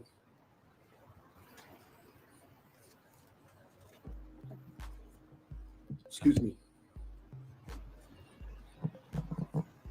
I want to thank our homicide investigators who worked tirelessly throughout the duration. We told you all, we left nothing on the shelf. All of our resources were entirely committed for this investigation. And as I stated earlier, 36 hours later, with the help of our community, in collaboration with our community, we have the person that we believe is responsible for the tragic murder of Ryan. Well, that's good. I also want to thank the city of Palmdale, the city of Lancaster. Yeah, Lancaster, Catherine PA. Barger, Shout out who has been Lancaster. with us from the very beginning, and as you know, offered a significant amount of the reward, I along got with so our much room on my officials from news setup. Palmdale. It's so great. And like I said yesterday, we had many others offering rewards. It was at $250,000, $250,000. It tells you how much love, respect, and support we have in our community for our deputies. And we had thousands other coming in and in reserve, ready to roll that out if we needed to. I also want to thank ALADS and the president, who's going to be speaking today, for their support from the very beginning, and every local, state, and federal partner who called and offered their assistance. The Director Ray just called me before coming up here, and the governor, the attorney general, it just goes on. And I know there's many people standing behind me, but I want to acknowledge FBI Assistant Director Don Elway from the FBI, who has been supportive from the very beginning. Okay. I wasn't going to watch the whole press conference. I just wanted to watch that little update. Yeah, I had seen it popping out over the last couple of days, and I thought I would So just moments ago, Los give it a Angeles play County in officials case we gave an cover it again in the upcoming days. Let me see here. There was something else I wanted to update you guys. It was with update on the had to do with Delphi. Give me a second. Then I'm going to introduce you to this Tanner Barton case. And then we'll get into some of the other ones. Let me see. So that there was something from Court TV. Yeah, here we go. Court TV. So new documents filed. Okay, so there's a couple videos I'm going to show you guys. And the attorneys are coming out. There's going to be some interesting stuff coming out for the Delphi case, if not already. I think that's why Silky's asking me to come on her show tomorrow night for the Delphi topic. So if any of this is, again, graphic or disturbing or triggering to you, please hit the mute. I don't think they're going to be showing any graphic photos. Okay, it's not any of that. But the discussion might be triggering. So if it possibly will be triggering, hit the mute. When you see the graphic content go away at the top of the screen up there, you'll know that you're all good. It'll switch back to the live when you're all good. And I kind of go a little bit beyond just to make sure. That way it's not clicked over too early. So this is a WTHR. This is one of the videos I was going to show. And then there's a Court TV episode, just a little 11-minute video that has stuff to do with these updates that are coming out. And I have a feeling we're going to be talking about some of this stuff tomorrow on Silky's show. She says it's some breaking news. I don't know what it is, but yeah, it is. So if you're not sub to Silky, definitely go sub to Silky. I'll be over there tomorrow night, and then after that, we'll hang out and watch that CBS 48 Hours if you guys want after I'm done at Silky's. So this is a video from WTHR. Again, graphic content.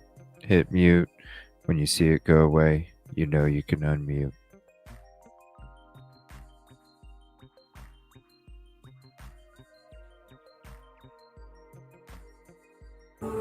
Well, tonight we're breaking down a lot of new information just released today in the Delphi murders case. The defense attorneys in the case filed more than 100 pages of documents detailing why they say that Richard Allen did not kill the two teens, Abby Williams and Libby German. And they also detail why they want some of the key evidence against Richard Allen now to be thrown out of the case. So we should warn you, you may find these new details disturbing. We've actually brought in senior investigative reporter Bob Siegel. He joins us in studio now. That's right, and Bob's been looking through the documents all day, and there's a lot of information there. Some of the key takeaways tonight. Yeah, well, we're talking about 136 pages of documents that we Wow. obtained today.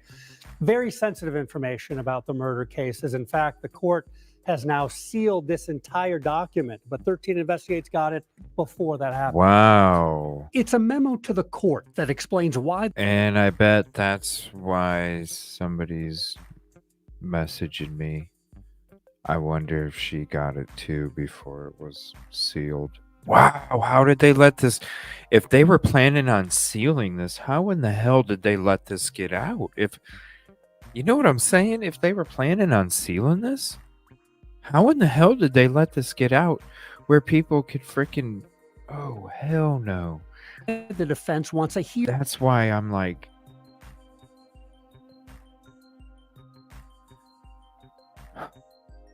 from what I've heard, everybody, from what I've heard, it's like 20 times Long Island SKPCA disturbing.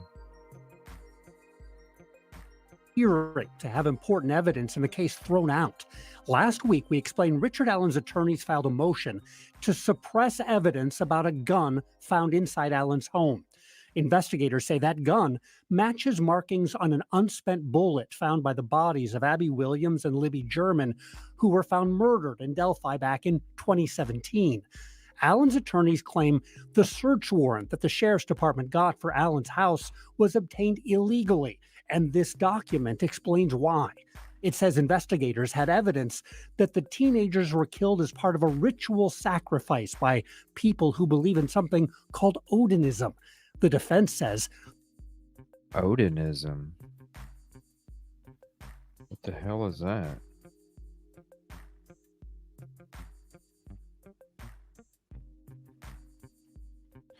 What the hell is Odinism? They got the report. What the hell is Odinism?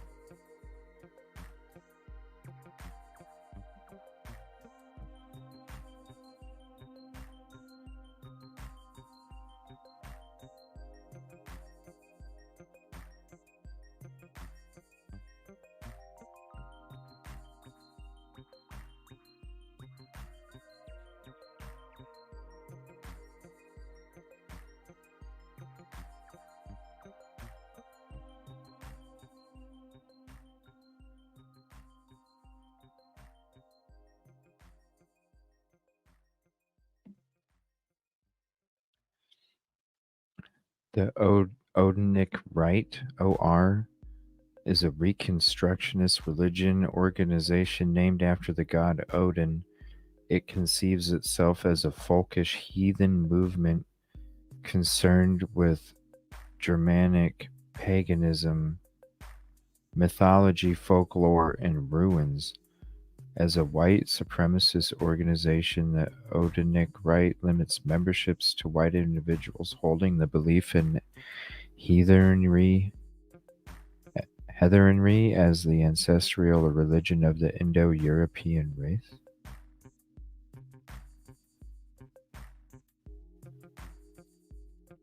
Here's the Wikipedia if you want to check it out.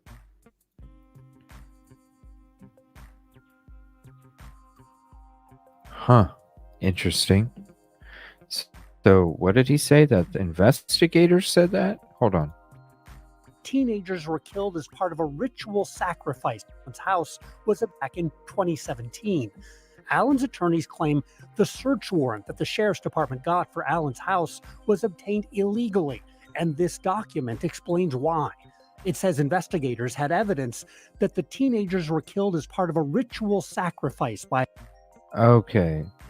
So the defense is saying that the investigators had evidence proving that. Okay. People who believe in something called Odinism. The defense says the murder scene had telltale signs of Odinism, but investigators and the sheriff withheld those details from the judge when they asked to search Richard Allen's home. Allen's attorneys say investigators and the prosecutor had credible information that points to other possible suspects, but they dismissed those leads. The defense also says the sheriff concealed and fabricated statements from witnesses in his request for a search warrant.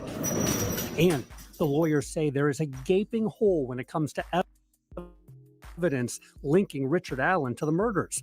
They say Richard Allen has zero connections to Odinism and has nothing to do with this crime. Why are they showing him when he looks all healthy and shit? Why don't they show him what he looks like now? That's like a completely different picture of what he looks like now. These pages go into great detail about the crime scene, what was found near the victims' bodies, and potential suspects that investigators did not pursue further. Wow. Well, you know what? These papers are going to get the truth going. I'll tell you that right now. The fact that they slipped up and they didn't seal these damn things right away. And I bet you I probably know somebody that has them. And I'm telling you right now, those papers, that slip up, that's what's going to get this case rolling to it getting solved. Because it's the hidden shit inside those papers is why it's a fucking problem with this thing not getting solved right now. So their slip up, that's going to be the ticket to getting this shit finally freaking solved. Because then people are going to be like, yo, this is right here. Now we can start sleuthing even more. Yep. Not reporting that because some of the details are simply too graphic, and 13 News does not name suspects who are not. Yeah, that's what I heard in my DMs, how bad it was. Charged. Now, we did reach out to the prosecutor's office for comment. We suspect there probably won't be any comment because there is a gag order in this case. They slipped up. And it seems like there's a gag order. Listen to that.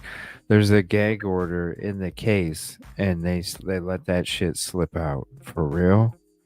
Your slip up's gonna create this case getting solved quicker than what you want it to. like that document is really going to lay out the defense and what the team. Oh, I can't wait for Silky's show tomorrow. I got some questions to ask Silky because I don't cover this case that much.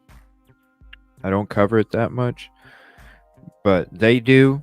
And I got some questions. Oh, I got some questions. Will be using to specifically defend Richard Allen. Yeah, somewhat of a roadmap, in fact. And the suppression request here, it's going to be critical, really, in determining whether the state will be allowed to present key evidence.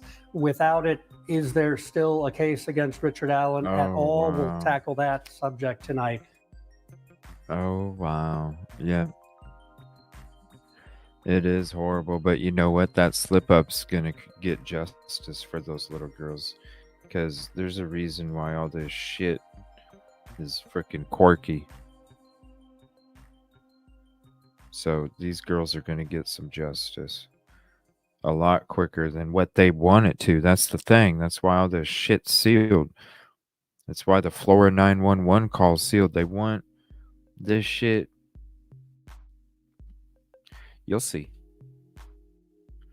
All right, let me see here. Let me go to the next one real quick.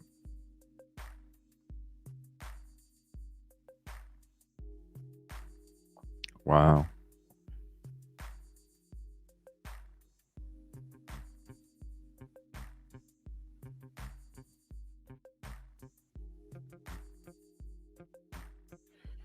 Where's the other one here? There was a court TV one.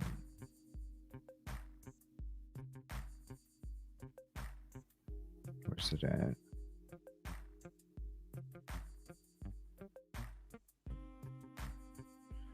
He wants cameras. That's not the one I'm trying to watch.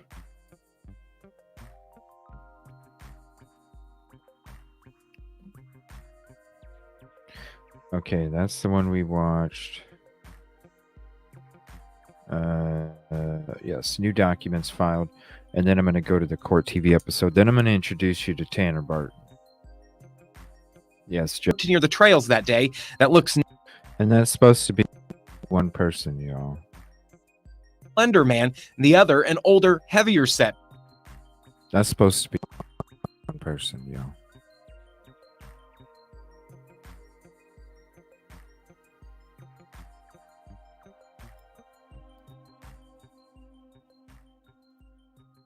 That ain't one person. Is it going to play it or what? Man. That ain't one person. Come on, play it. Why does it keep pausing? Wow. And they were already working on another case before this case took place where they got a weapon tossed because of an illegal search. Look it up. Right before taking on Richard Allen as their client, dude got a freaking unalive weapon tossed out of a freaking trial because of a illegal search. Hello. You mess around with these public defenders like Ann Taylor and this guy, and they know what the hell they're doing, you're gonna get caught up. Why does it keep putting me all the way at the top? All right, so then I'm going to go to this court TV episode, and then I'm going to introduce you to the Tanner Barton case. Let me see, where did it go? Keeps putting me at the top. Or the bottom. The top. The bottom. The top. Where in the hell?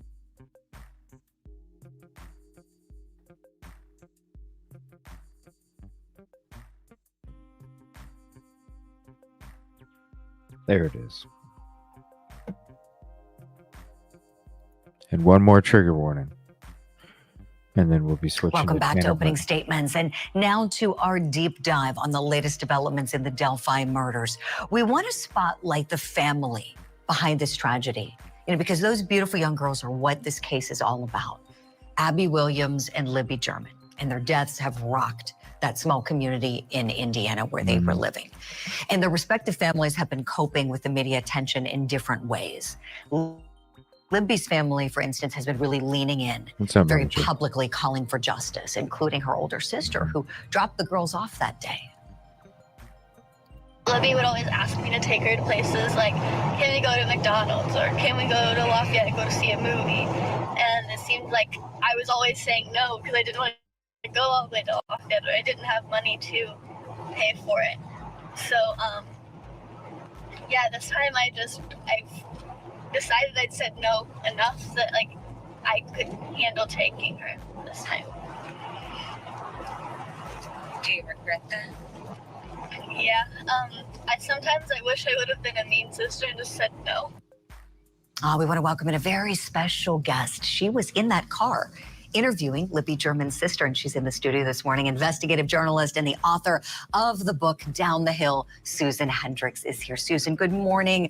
Wonderful to see you. Good morning to you, Julie. Looking back at that, because that was 2019, and just how young Kelsey was. I mean, thrust into this, as you know, in 2017, just 18 years old. So all of a sudden, she's the advocate for her sister, Abby and Libby, and also living with the guilt, thinking, what ifs, or I wish I could have done something different that day. Obviously, none of this being her fault. She has since been fighting for other families as well. Right. You know, she's been a tremendous advocate. I mean, she deserves an advocacy award. She really does. Absolutely. You know, and the family, they've been very open with you. Tell us, how do they feel now? This is kind of a weird stage because we're not at trial. We're kind of in limbo, right? And now with this latest announcement about the defense motions, what, if anything, are they sharing about how they feel? Well, of course, as you know, for close to 6 years, that was the goal. Find the person on the bridge, find the person that did this. Again, Richard Allen, innocent till proven guilty. But now that someone is in custody, I remember looking at Becky, it was October 31st, Halloween, the day of the presser. And she looked a little bit defeated, and I asked her about that, and she said, well, I don't know what my purpose is anymore. It was really to advocate, to fight, to find this person. Now that someone's in custody, I don't feel like I have purpose. It has to shift. That's when Mike, her husband, Libby's grandfather, said, look, our purpose now is that trial in terms of helping in any way that we can and doing what we can. Because as you heard, the prosecutor, Nick McClelland, even saying, look, there could be other actors involved. So the family is shifting to that mode.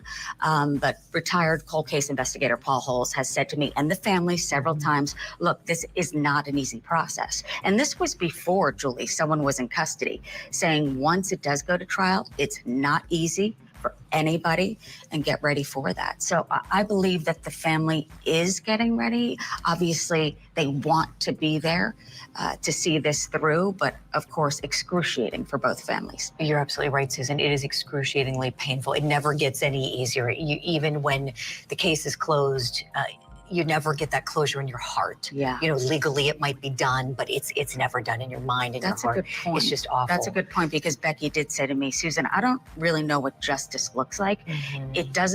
It's not justice for Abby and Libby because they'll never come back. That would be justice if they could be here.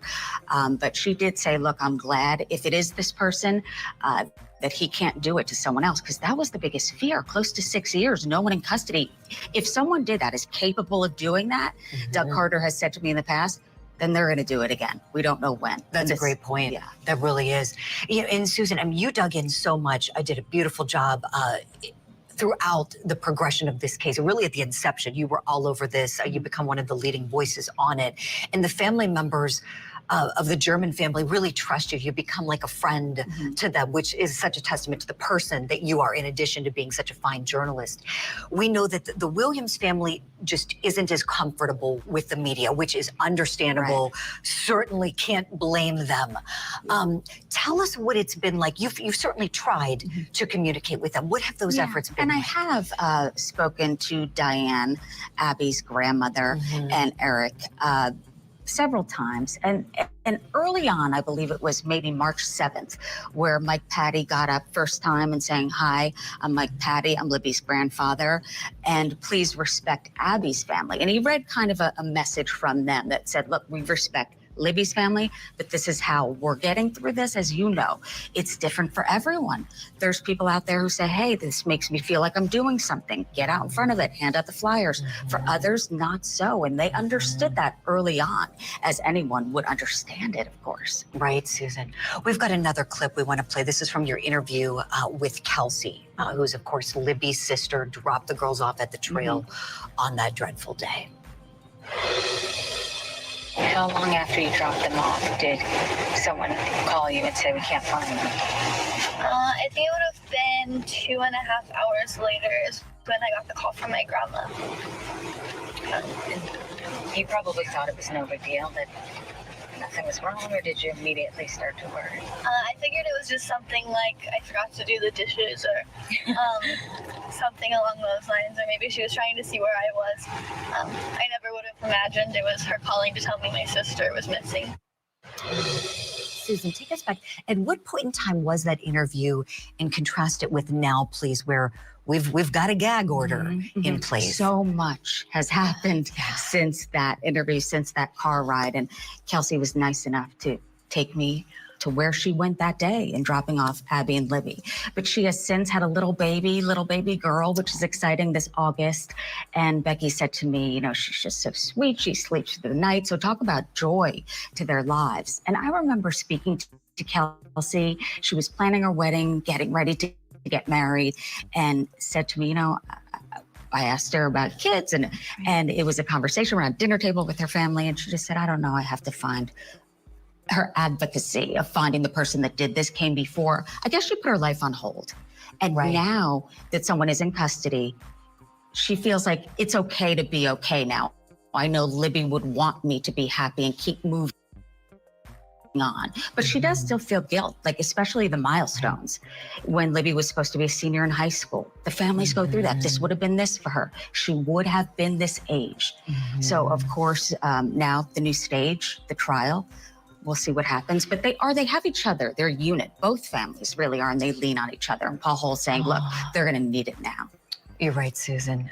Paul is right. And every good wish to them as they continue going through this painful process. And I know that they've been able to get some comfort in knowing that people care. Your book has brought them a lot of comfort, I know. Tell us about Kelsey and reaction to your writing. I asked her to write the foreword because I wanted her blessing in terms of this book, and I wanted her to know it was from the perspective from what I saw with both families, more so than even what was going on during the long investigation. I do discuss that as well, but really I wanted it to be from the perspective of the families and what they go through with this investigation. In the beginning, of course, the shock, and then year after year, no one in custody. And there it is. I sent the book to Kelsey, and that's it, with her baby's crib. Oh, with her baby's crib. Oh my God. God. She just said, you know, what I appreciated, she said, thank you for keeping my sister alive to talk about her. So her pictures are in here, what she was like, how she was silly and funny, and Abby as well. I wanted to make sure that the girls were not overlooked in all of this, because that can happen. A lot of trials that we have covered at HLN, the victims are discussed, but they're certainly not at the top of the story. Thank you for saying that, Susan. You're absolutely right. It's something that I've always tried to be constantly mindful of at Court TV, because you're right, it's very easy to get lost in the process. Trials can be exciting. There's so much evidence and other matters that come up. But you're right, at the heart of this are two beautiful people who deserve to live. And so keeping them at the center of it has to be very, very comforting to the family members. And I'm assuming that the Williams family felt the same way. Did they share that same sentiment? They did. And what I remember Diane saying to me, which stuck out, was how close they got with the Abby and Libby Memorial Park that they built. They all came together and helped build that. They had volunteer donations.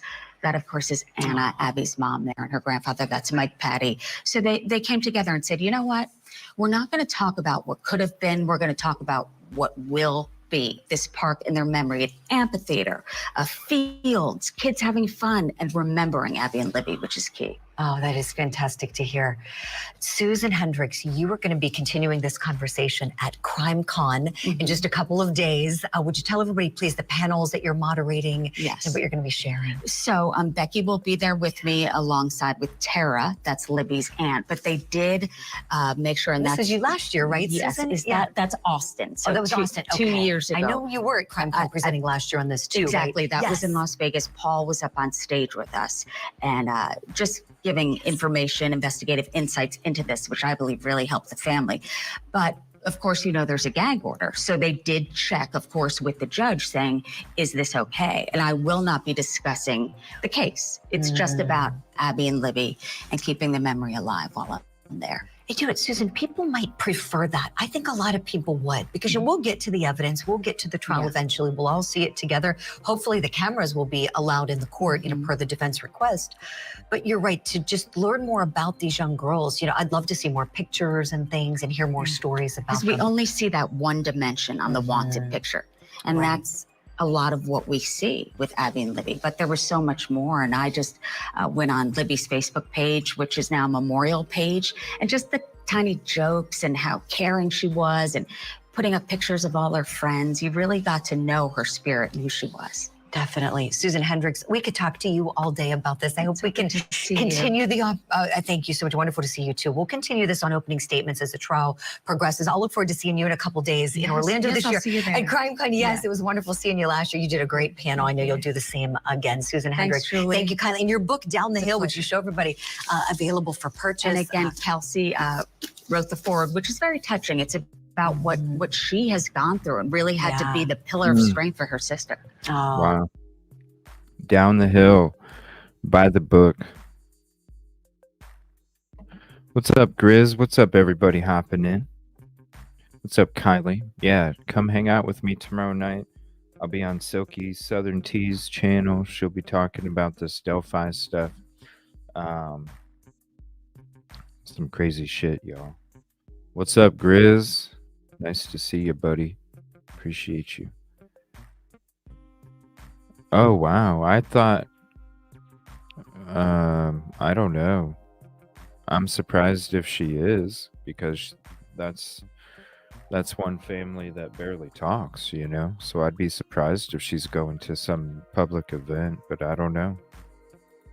Oh, cool. I'll have to hit her up on Instagram.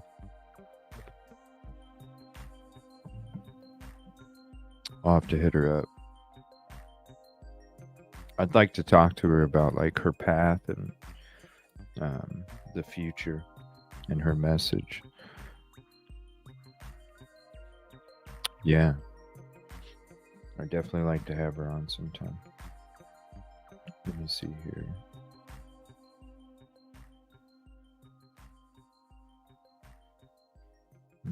Where did I write that down at?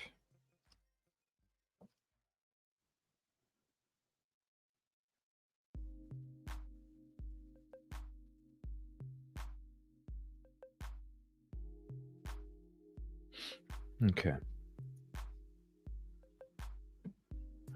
Yeah, I was gonna go, but it's like, nah.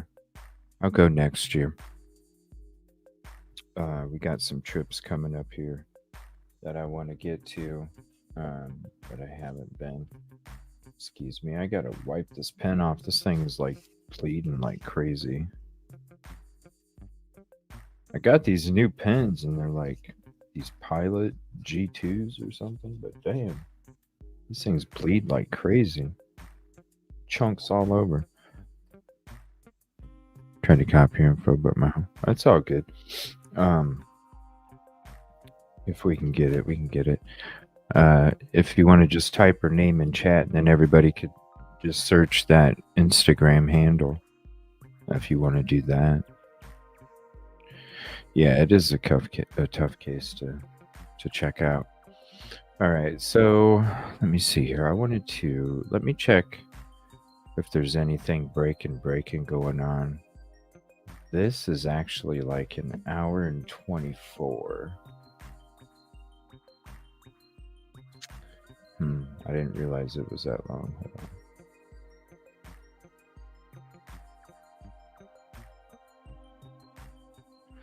Let me see here. Let me see if I can find something shorter.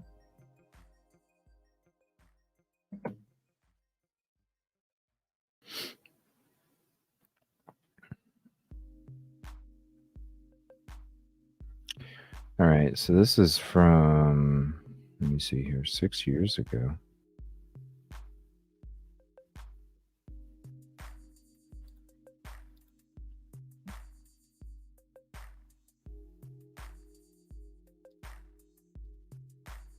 One second. I'm going to play you guys a couple of videos here,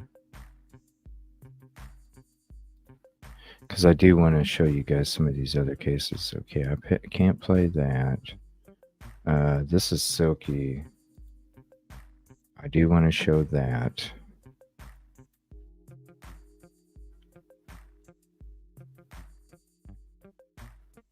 Wow, there's not much.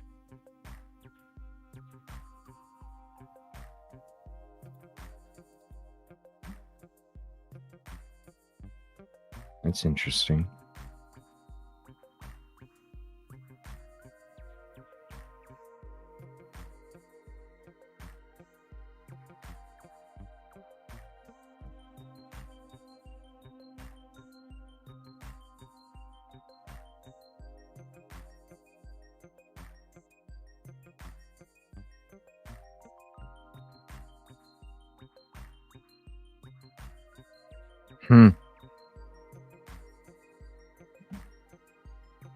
Not much. It's interesting. Okay. Not much.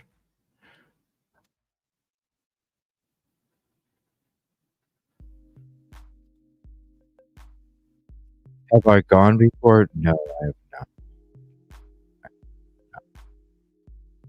I was gonna go. Change my mind. I figured I'd go next year. With all this other stuff that's going on with you. But I am gonna make my other trips coming up as part of the other cases on location and on the road coming up here in the next week and a half, I It was think. at this house in the western part of Howard County where Tanner Barton was hanging out with friends back in 2012. Be on the road again. According to this coroner's On the report, it road was just again. after 2 a.m. when Tanner collapsed and died. Tanner's mom, Michelle Barton, still can't believe her son is gone. Prayers, It's Michelle. heart-wrenching. It's hard. You know, And when you see Michelle hop in chat, shout her out, please. Her name's Michelle Barton in chat. When she hops in, shout her out. I'm angry. I'm so angry he's here because he was a fabulous kid. You know, he shouldn't be here. Michelle believes Tanner's friends who were with him that April night know more than what they're saying, including a friend who told police she saw Tanner collapse, checked his pulse, and thought he was snoring, so she went to sleep. About 6 hours later, she found him dead at the age of 19. She knew something was up. Something was wrong with Tanner. You don't need to. You wouldn't check Right. somebody's pulse if you didn't think that something was wrong with them. And 911 was not called immediately. Autopsy reports show Tanner had THC and alcohol in his system, but he wasn't legally drunk. The coroner could not find what caused Tanner's sudden collapse and death, only that he was positioned in a way that cut off his air supply. Michelle wants more toxicology tests. If we have to exhume Tanner, that's a hard one. But I do believe that we need to do it. Tanner's case has captured the attention of many, including the group Families of Homicide Victims and Missing Persons, based in Colorado. What stands out about Tanner's case is that there are, many people involved. There's a lot of inconsistencies throughout the case and the files. Tanner would have been 25 years old next month. His gravesite shows just how much he loved the 4th of July. He just always thought when he was little, oh, everybody's celebrating my birthday, Mommy, look. And the fireworks were going off. We're like, it's all for you, Tanner. It's all for you. But this year and every year, there won't be any celebration until there's justice for Tanner. The Howard County Sheriff declined to be interviewed on camera, but says they are looking for leads, especially those with factual evidence. He says anyone with information should call their office at 765-456-2031. And we'll be having her coming up on the show here soon. In our Hoosier headlines this Friday, case closed in Howard County. The Sheriff's Department is closing a 6-year-old cold case and no criminal charges will be filed. Call 6 Investigates has been following the story. Tanner Barton died in 2012 at the age of 19 after collapsing at a friend's house. His mother, Michelle, has been pushing for answers ever since. The Sheriff's Department released new information today pointing to Tanner's enlarged heart and his short neck. Tanner died of positional asphyxia, which means his position cut off his air supply. Officials say Tanner had alcohol and THC in his system, and text messages show he had been taking the prescription drug Adderall. Tanner's death was ruled accidental. Tell me this, what did the coroner say? You get the news, walk us through this. You get the news about Tanner, there's a lot of different stories, a lot of stuff going on, but officially, what did the coroner and the police say? Okay, that morning, the coroner came to our house because we were out there. We ran out there. We were out there. I would tell you when we did arrive there, they were all lined up outside the house, in front of the house. There was crime tape. We were told it was a crime scene. We were told it was a crime scene. And if you look in the first responder notes, the detectives or the deputies, they say whatever. It's a crime scene. We decided to call the detectives in because we feel it was a crime scene. So they knew it was a crime scene. It wasn't just this kid just dropped, and so they knew it was a crime scene from the beginning. So the family was all lined up outside, 10, 15 feet apart, and they were taken to the sheriff's office in separate squad cars. And we were told by the lead detective they did that because they didn't want them colluding and getting their stories together, formulating a story even more so. Because he already told us, the detective told us that they had formulated a story that morning, and they do not believe them. And so they get there, the coroner comes over, he's speaking with our family that afternoon, and he said that house, we've had a lot of people call that is a known party house. I didn't know. I mean, we didn't know. We just knew that we thought they raised their kids like we raised our kids. I mean, here, this is an upper class, upper middle class home. Like, Yeah, the way that he was positioned at the bottom of the stairs, there's like a turn. There's stairs, then it turns, and then it goes out. And at that turn, you're not completely down the stairs, you almost are. And it's got a turn to it. At that turn, his body was positioned a certain way where it cut off his air supply. But when they showed up, they were saying it was a crime scene. Now they're kind of like,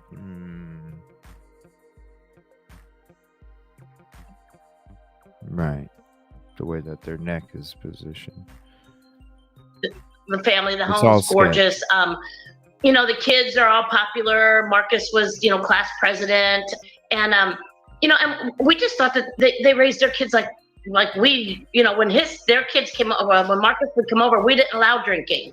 We didn't allow all that stuff to go on. So we just figured that's, being naive, I guess. I should have, paid more attention to all that, but I didn't. And, but yeah, they said that was Tanner's death is highly suspicious. Right. And they will continue to investigate. They're not going to close his case. He said the house looked like there had been a party. And he said, Michelle, that's an evil. He told our family that's an evil house. That there's evil in that house. What? That's what the coroner told us. So wow. Yeah. What do you think? Like, that's an odd statement. What do you think he kind of meant? Did you have any idea what he meant by that? I just thought it was a bunch of bad people. I mean, I didn't, at that point, I didn't know. Now looking back, and all the people, I guess there was half the community called the sheriff's department and said, that is a known party house. Those kids take drugs. They all work at the veterinarian clinic. They all have access to the drugs. Yes, because that family were co-owners of one of the veterinarian clinics, and Todd Cooney owns his own vet clinic. So what was it, a freaking tranquilizer? You're talking veterinary clinics. What was it, a tranquilizer that they were experimenting with? It went wrong, and nobody wanted to be blamed for an OD to get in trouble, so they just put him a certain way and left him? That's what it sounded like to me. Dude, possible. But no, they would have found it in his system, right? They would have found all he had was THC and a little bit of alcohol, but wasn't even over the limit. So it can't be can you detect are tranquilizers not detectable? Wait, maybe they're not, because I remember watching this one Unsolved Mysteries where this guy dosed his wife with tranquilizer and then threw her down and then said that she fell off a horse.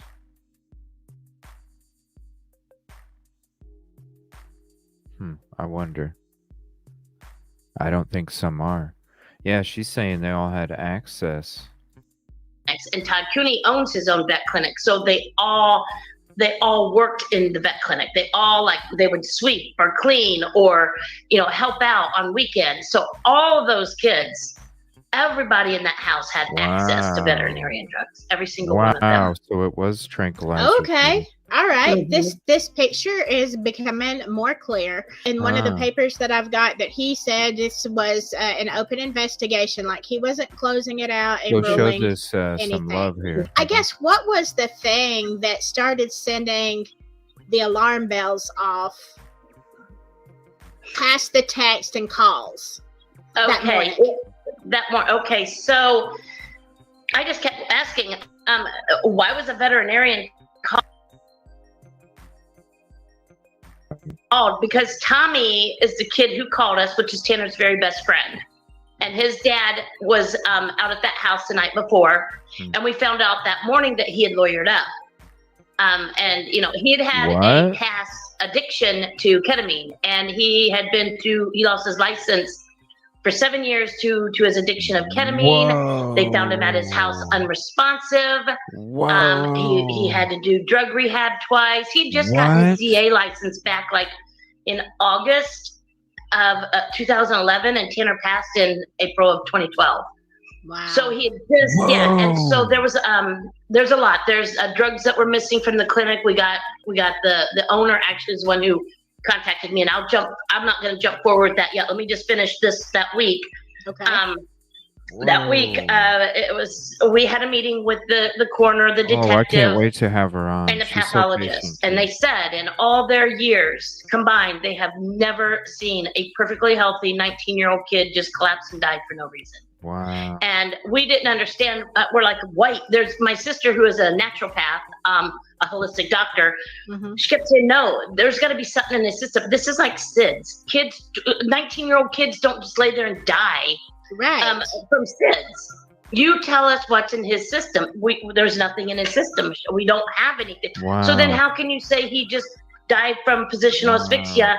And his heart was secondary, but they said it wasn't his heart. They said it was not his heart that caused him to die, but whatever caused his positional asphyxiation. Well, we just kept going on, and they wouldn't, from the beginning, it was, we started seeing things starting to like cover up.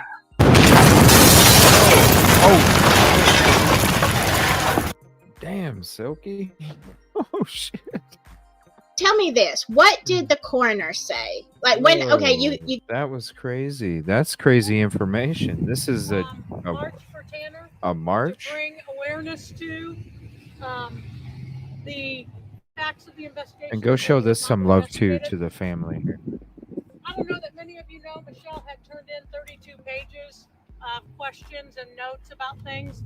A couple things Jeff wrote down for me to just make sure that the people who are here today understand why we're Oh, here. it's only got like Is 4 that, likes. Come on, go we were support told, this. and I was in those meetings too, so I heard it too, that by the Howard County Sheriff's Department, that Tanner's death was a highly That shit scared the fuck out of me. The coroner said that the second day he came to the house.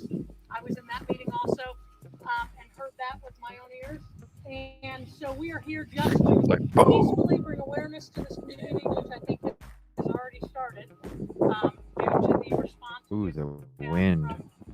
A couple different people of interest and also on the media. That So wind. a couple things I want to point out. One thing that one of the articles Oh, damn. Okay, this is gonna be like this episode. somebody had reported that Tanner had fallen asleep. He did not fall asleep.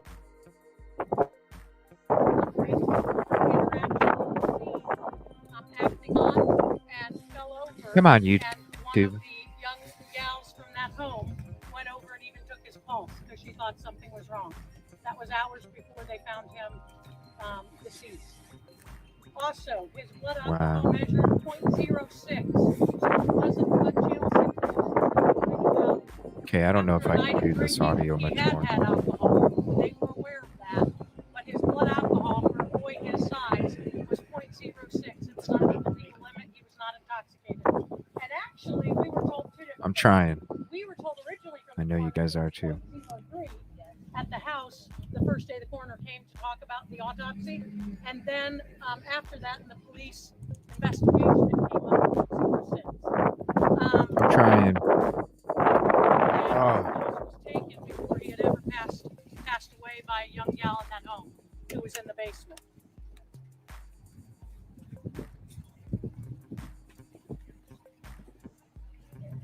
Even if you got to put a sock over your microphone, you got to do it, you know? So Tanner's picture was Even if you taken got to put a way sock before over he it. had passed away, and it was emailed to a family member. A family member, one of their family members inside the house. There was also somebody else called to the scene that had been at the house the night before that has lawyered up and declined to be interviewed, or actually has never been asked to be interviewed. And he was actually at the house the night Tanner died, and they called him back to the scene after that morning before they called 911. So those are some of the reasons, but there are a couple more. Tanner actually talked to his girlfriend at the time on the phone that night prior to ever passing away. He had talked to her at about 1:30 or something that morning, and she has never been called in to be questioned about what was said, anything he may have discussed with her. To our knowledge, this is one that I have to say, to our knowledge, there was no investigation done prior on Tanner's 24 hours prior to passing away, what he did, where he was, who he was with.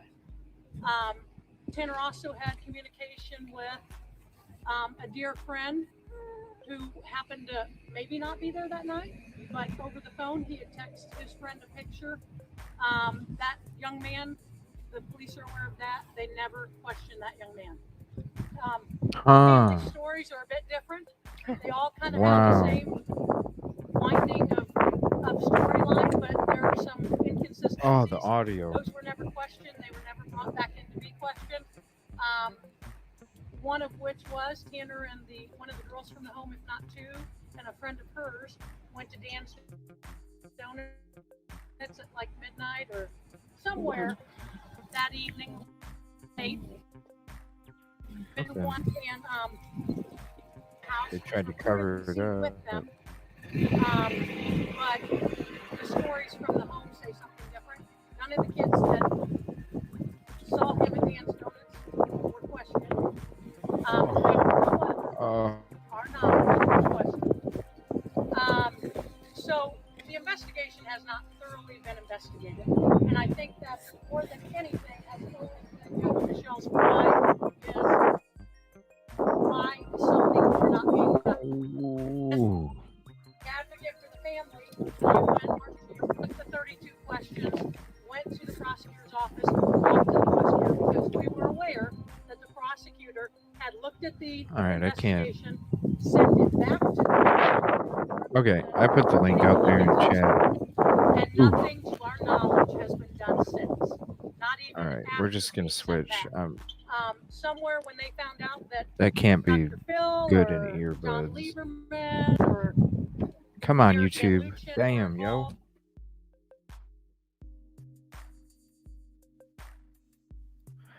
Whew. That was a doozy. That was a doozy.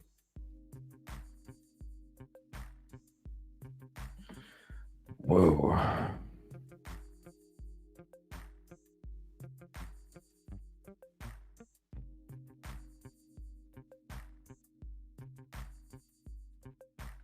All right, hold on here.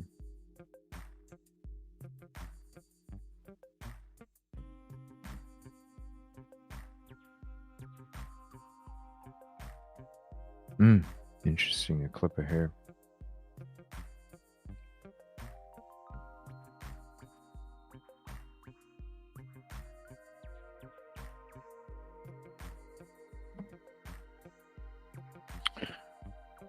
Norfolk Southern.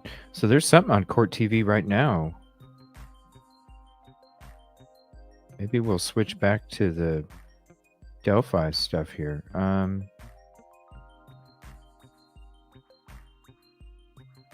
me see here. Make sure I got everything here.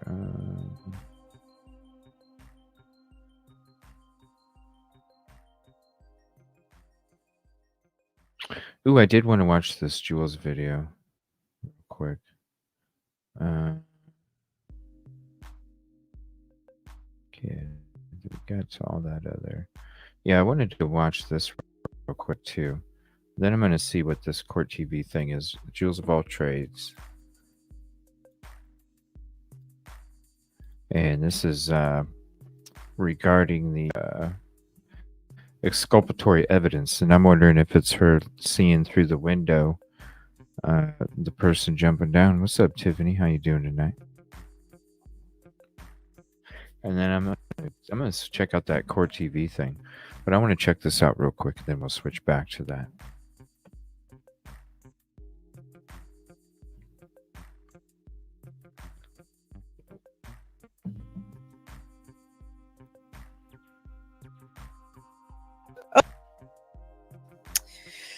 I don't have anything against her. Just for some reason, my eyes and focus never go to her videos, so I don't really know a lot about the kind of coverage that she's doing on this case. The only thing I do know is that she claims to have students of the University of Idaho, from what I'm understanding, frat guys from the University of Idaho speaking to her.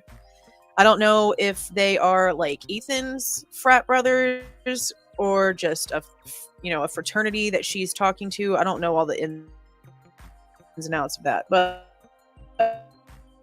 it takes her almost 22 minutes to get to this entire point that I'm about to relay right here.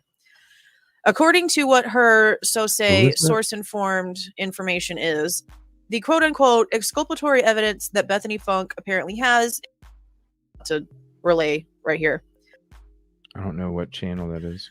According to what her source-informed information is, the quote-unquote exculpatory evidence that Bethany Funk apparently has in this case that the defense team desperately wants spoken out is that at the time that Dylan saw what she saw, that weird description that no one believes that a person that age said about being clad in black and all these things. Apparently, Bethany also saw this exact same thing, but out of her bedroom window. See? Now, this is a picture of the house. I said that earlier. This right here, this It had to bottom be. window with the curtain slightly open. I have noticed that most of the pictures of this house. I was gonna say it was this window right here, if you can see my cursor. This window. I'm thinking that the person jumped out of Ian X's, got onto the roof and either jumped down or got down from the ladder and walked. But I think they jumped down, and they probably jumped down in front of the frickin' window right there. And I think she was looking out the window the whole time, waiting to see if she could see anything else. Is slightly open in like all of them, but this is Bethany's. Okay, so according to what these frat people or these University of Idaho students are telling the girl on the Watch the Obsession channel, And I don't think she would have left the curtain open either. I'm thinking it's the other window, but that's just me though.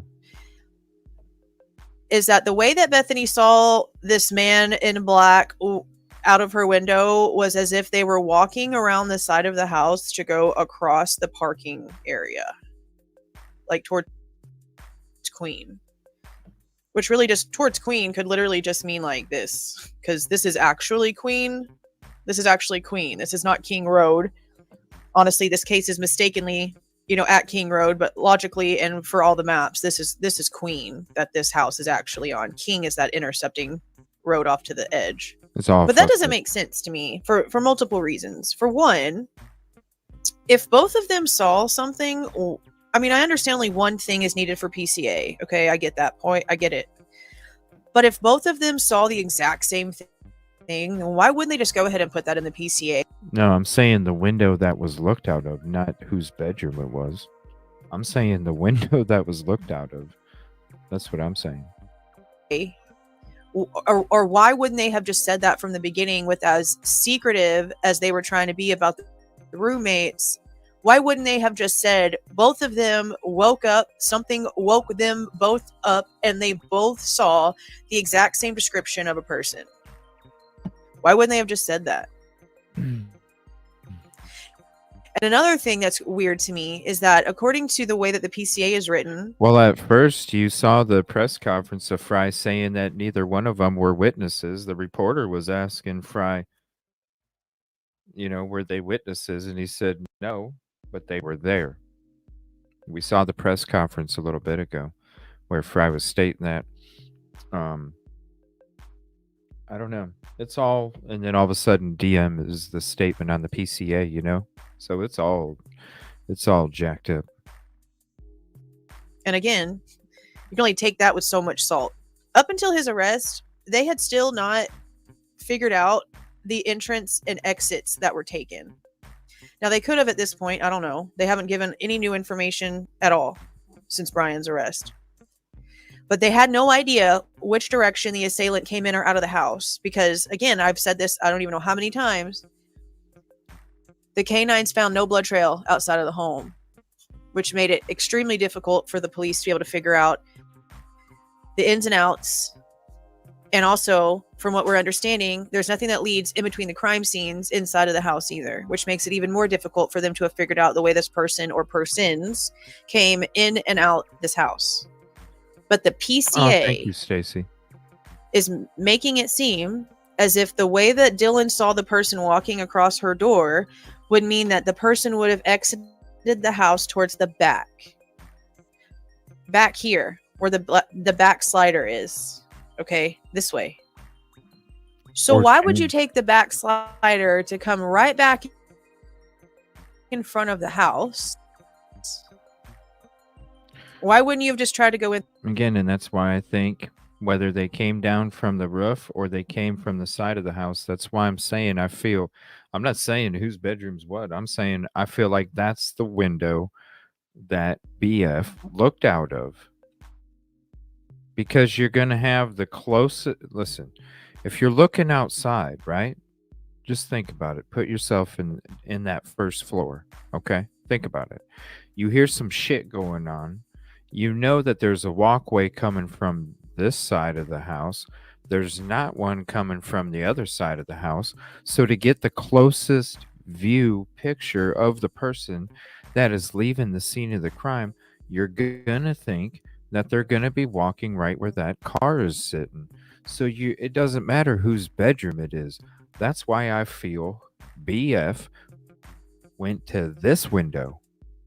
And that's where she saw what she saw. Because even if they're jumping down from the roof or they're walking from the side, you got the closest viewpoint right there. And she knows that. And she knows that the entrance to the back is going down the side of the house where the vehicle's parked. That's the window I feel was looked out for what was witnessed. To come right back in front of the house. Think about it. If you're in the window on the left-hand side and you're getting a view, you got all those cars parked in front. You got the Jeep parked there. So really, you have a limited window of where you can see somebody if you're in the other windows. Because of the vehicles, the distance, because diagonal. So the closer that person's walking, they're walking farther away too. You're not going to get a good view in those windows. That's why I keep saying I feel like these windows were the ones that were looked out of. Why wouldn't you have just tried to go in through the front door unless, it was actually locked? Because I don't think we've ever gotten verification on if that front door was locked. I think DoorDash was a distraction. And, I mean, honestly, I don't know if they could ever verify that. I really don't know if they ever could. But I don't understand why they would, come out the back slider and then come around the side of the house. DoorDash was a distraction. That would almost make it seem as if the car would have been like over here on Queen somewhere and not way back here, like a lot of people thought. Because why would you take a long way around a house and take the longest way possible to get back to your vehicle? And that's what makes me think that the person jumped down from the window, so they didn't even leave any evidence on the ladder to get down. I feel like they jumped down in front of the window, this window where the car's sitting at, and they went back up around because I feel like they're parked at the top of the hill behind the house. I feel like they parked back up there, came down through the trees, down the little hill at the back of the property, and sat there and waited in those frickin' trees. DoorDash came, was a distraction, easy in. That's why there was no break-in, signs of a break-in. Doors left open because it was opened when you went in. And then the last room you're in is the second floor bedroom of X and E. You hop out the window. You don't want to get DNA on the frickin' ladder. Let's be honest. There'd be a whole bunch. You're stepping down each step. You're grabbing and all that. When literally you could just hop down from that little small roof right there. And then you're just walking up a bunch of gravel. And then you're going back up. That's why I feel like it was this window. I just feel like I've been saying it forever. You never seen him up there testing that roof. Well, if you're parked back here, You never did. instead of if you're parked back here, just take this out this way and I hike feel your butt like up they there. parked back up there. I mean, if you just ninja'd your way through a 3-story house. No, you can just climb back up that hill and go right up through them trees back there. It leads you right up there. Literally, it's like a minute and a half walk, and you're at your car parked up there, which ain't gonna stand out because honestly, there's an apartment building back there. I'm sure they see strange cars parked up there all the time. You're not gonna stand out. And don't you think, right, Mama? Don't you think that the open blind would be shut if somebody was trying to make sure that they didn't get seen when they're looking? I don't think, no. House taken out for people with a manual blade, you obviously got energy to go up a little bitty hill and get back to your car. Yeah, it's just as much So as I don't it was really honestly touching know the how I ladder. feel about this I information. feel like they jumped down. If it's true, and Brian's team is sitting here claiming that it's so say exculpatory, and people can argue the definition of that word all they want to. I'll just go ahead and pop the definition for it actually right up here on the screen. Bam. A lot of this kind of goes back to some of those rumors that we originally heard about the possibility that there was multiple people, that there was somebody else outside while noises and things were going on inside of the house. This is what's bad about this gag order. I mean, it's not honestly shocking that, this information is coming out. I'm surprised it took this long, honestly. But even in this, the sources or whoever it is that Watts is close to Bethany and Dylan at that university just don't talk to them at all anymore. Like they've basically just disappeared off the planet. And I mean, maybe some sort of witness protection, but couldn't be too protected because we've seen Bethany at, baseball games. And now there's rumors that she's apparently engaged now. So they're not living, too privately, but they sure are living privately enough to where these kind of things are still coming out and you make any statements towards it. But then again, on the other hand, considering this 8-hour gap in between the so-say time of the incident and the 911 call, this would definitely, if this is true, put the blame for that on both of them, on Dylan and Bethany. Because we also have to remember here that we're being told that the suspect vehicle number 1 left the neighborhood at 4:20 in the morning, but that the police are putting the end time of the incident at 4:25 a.m. based on Dylan and Bethany's phones, and that is in the PCA. That's 5 minutes past the vehicle leaving the area. So this would really almost allude to Dylan seeing something, Bethany seeing something. Ain't no way in hell they didn't hear something. And the information that the police are using from their phones that puts the timing 5 minutes past the car leaving is most likely them discussing what they just heard and saw while still not doing a damn thing and not calling 911. And if they were discussing it with themselves, because whatever's on their phones that puts it at that 425 mark is not them discussing what outfit they're going to wear the next time they go out. They wouldn't be using that in the timeline for the incident if it was not related to the incident itself, guys. So if there's proof on their phones that they were discussing the situation in depth with each other, whereas trying to get a hold of the other roommates, like we're hearing they apparently were, and they still didn't call 911, are aware of the criminal charges that could possibly be put on them. And there's a big possibility that most people in this situation have been correct. That in order for them to not get in trouble for not calling 911 in a timely manner in this entire 8-hour gap, and quite possibly even getting away with whatever actual reason was the cause for the 8-hour gap, is for them to testify against Brian. Which, if that ends up being the case, to me, that's just sketchy. But I don't know. That's what I feel. As usual, there's more than one way to look at this.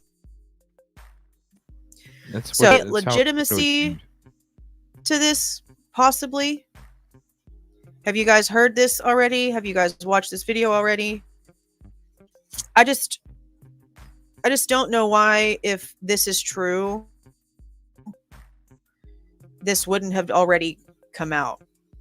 Like, if they could verify that they saw the exact same person, the exact same description, I don't think they did. wouldn't the state deem that more concrete evidence and be trying? I think it's in the paperwork. I think the exculpatory evidence is her witnessing somebody that doesn't fit the description of Koberger. Trying to push that against the defense as much as humanly possible, unless they're not, because somehow they've deduced that the person that Bethany saw and the person that Dylan saw, while they might have been dressed the same, was very distinctively different to show that they were two different people. Yeah, because that is still a very, very big possibility here. That's what I think it is. That's what I thought it is. I'm almost wondering if maybe Steve, which he probably has already heard this could be one of the reasons why he's so open to the fact that somebody and something else could be going on here. But I don't understand on this little tidbit that is now going around. But again, and as always, I want to... I mean, that's what I'm saying.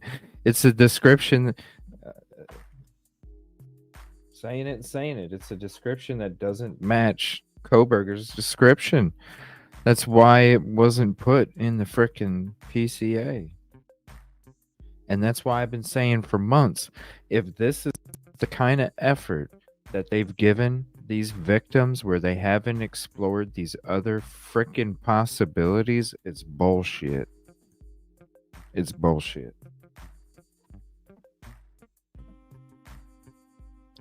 Bullshit. All right, give me 1 second here. Now, there was this court TV thing with the Delphi.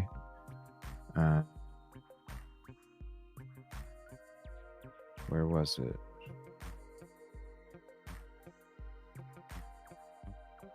Let me get to it. There it is. So we're going to check this out too. And then after this, I'm going to go ahead and end the show. This is back on the Delphi topic from earlier. I just wanted to play that Jules video real quick. Again, this is Court TV. Let's put this back up. And we're going to chill back, check this out. And then after that, I'm gonna do some gaming over at the lounge. So if you want to come hang out at the lounge, come on over tomorrow night. And I'll put the link to the lounge up here in a second. And tomorrow night, we'll be doing a rewatch again. If you guys want to hang out at the lounge, we'll be doing a rewatch of the 48 hours special. And I'll be having an open panel. And we'll be doing that tomorrow after hanging out with Silky. So if you want to hang out after this episode, or you want to hang out tomorrow night when we do the rewatch of the CBS 48 hours special over there at the lounge, go ahead and hit the sub over there, and you can come hang out over there too. We watch movies, TV shows. I play different games. It's just a place where we can just kick it and hang out low key. Just a chill vibe. Don't have to be serious. You can talk how you want it. You know, it's one of those. Maybe it was, Yoli. Maybe it was. Same, Mama J. What is the connection? You know, why is it him and not Joe Schmo? I don't know.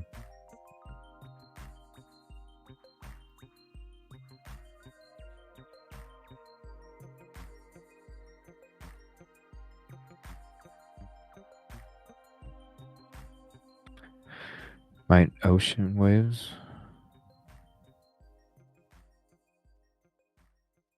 Let's see, unless DM and BF can see this. Right. More reasonable doubt, you know what I'm saying? More reasonable doubt.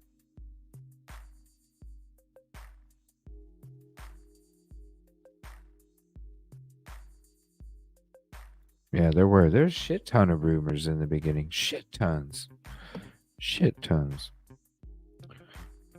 All right, this is at Court TV. That Back broke to the hearts Delphi. of two families, terrified a small community, and touched the world. And this is a special. Here is the link. Richard Allen Odinists. So this is going to be a triggering topic, I imagine, again. So let me put that up there in the top right. And so keep in mind, I'll take it away once it gets to maybe certain commentary or something that I know that it's not going to be an issue. But if it might be triggering, definitely hit the mute. Because you know they're not going to be showing photos or anything. So you can hit mute and hang out and still chat about whatever topic you want to talk about. I mean, what other case have you seen it happen like this, Mama J? You know what I mean? Thank you, Brandywine. I appreciate you putting that up there. The murders of two young girls, Abby Williams and Libby German. The case became known as the Delphi murders. The setting, a small Indiana town of just 3,000 people.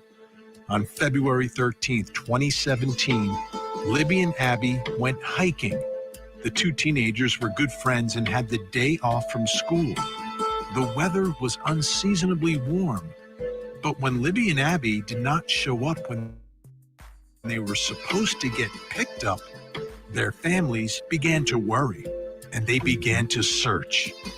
Then the next day, the bodies of these two girls were found, both victims of murder. Then, over the course of the next 5+ years, there were no answers, no arrests, just a series of disjointed clues, like two sketches that looked nothing alike, a video of the suspected killer, and a short audio recording of his voice.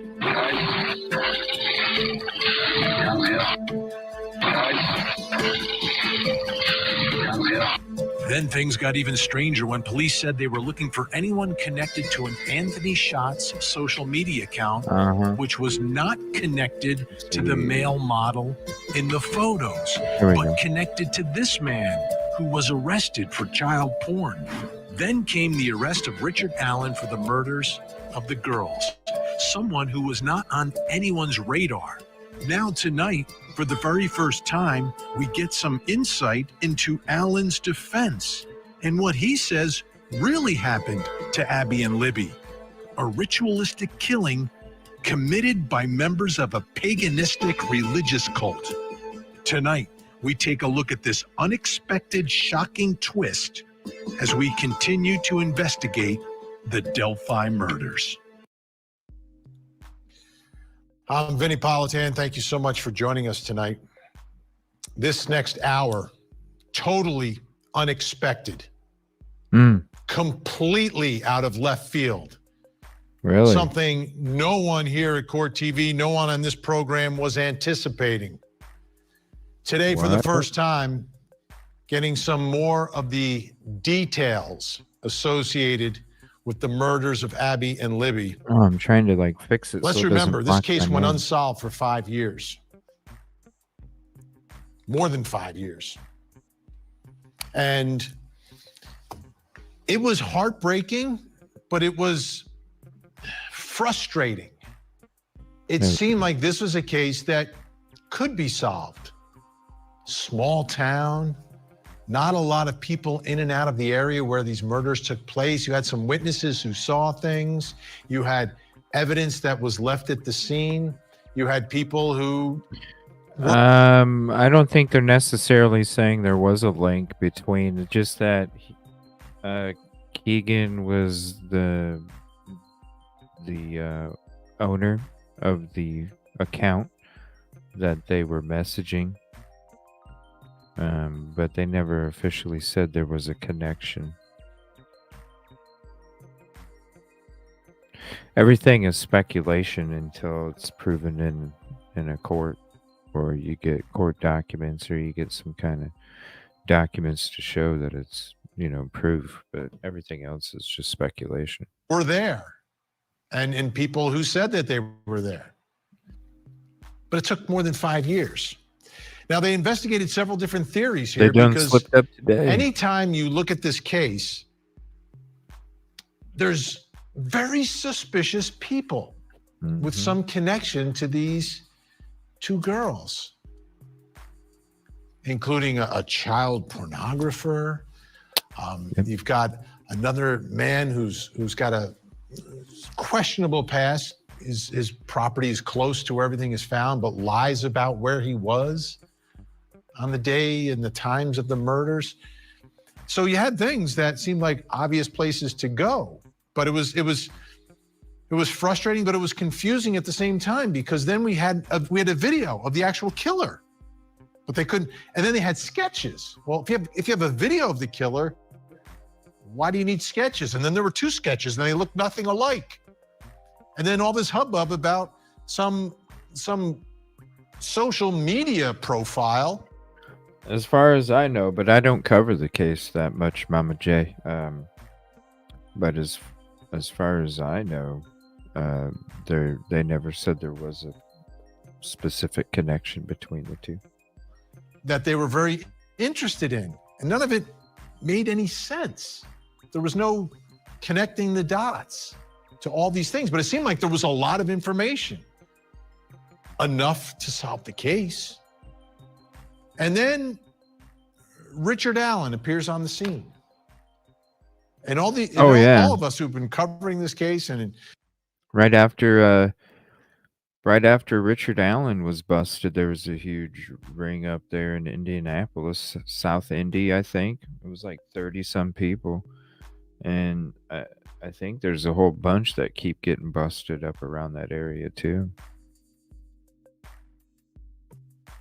and looking at every piece of information that was made public, say, well, who's this guy? Where did he come from?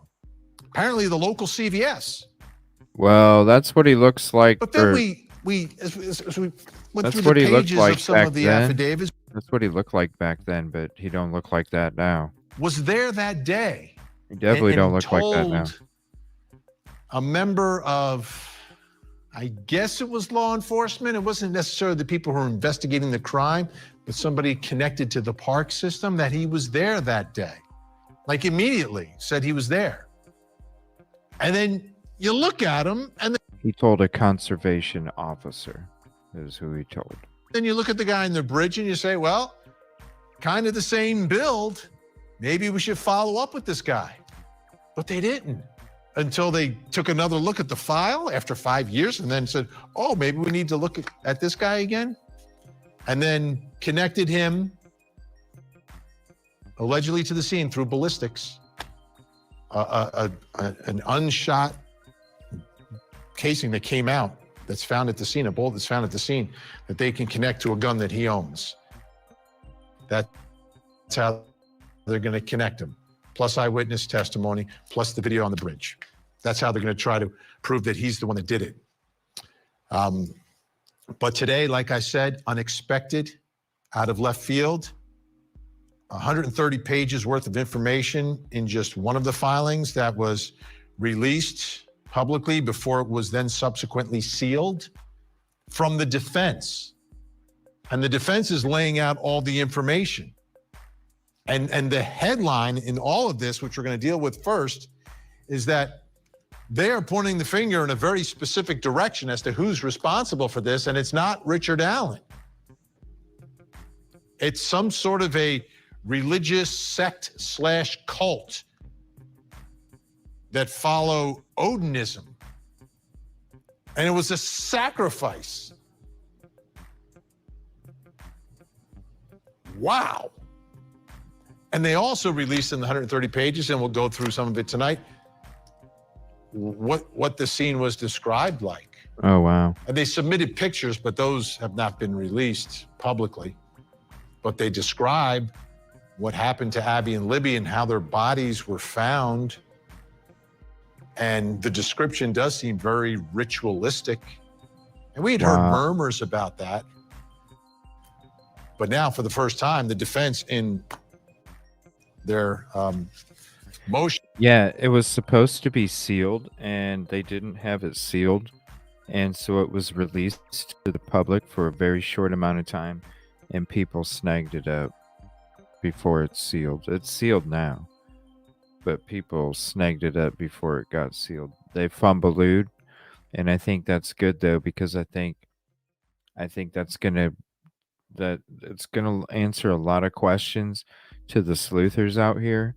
And now there's more stuff that the sleuthers can go off of to try and find the justice, because it's obvious they don't want justice, but the sleuthers do. And I think it's going to create an opportunity, their slip up, an opportunity for sleuthers to finally get some justice rolling in this case, because they won't be able to deny certain things. You know what I'm saying? Yeah, fumbleoo. Yep.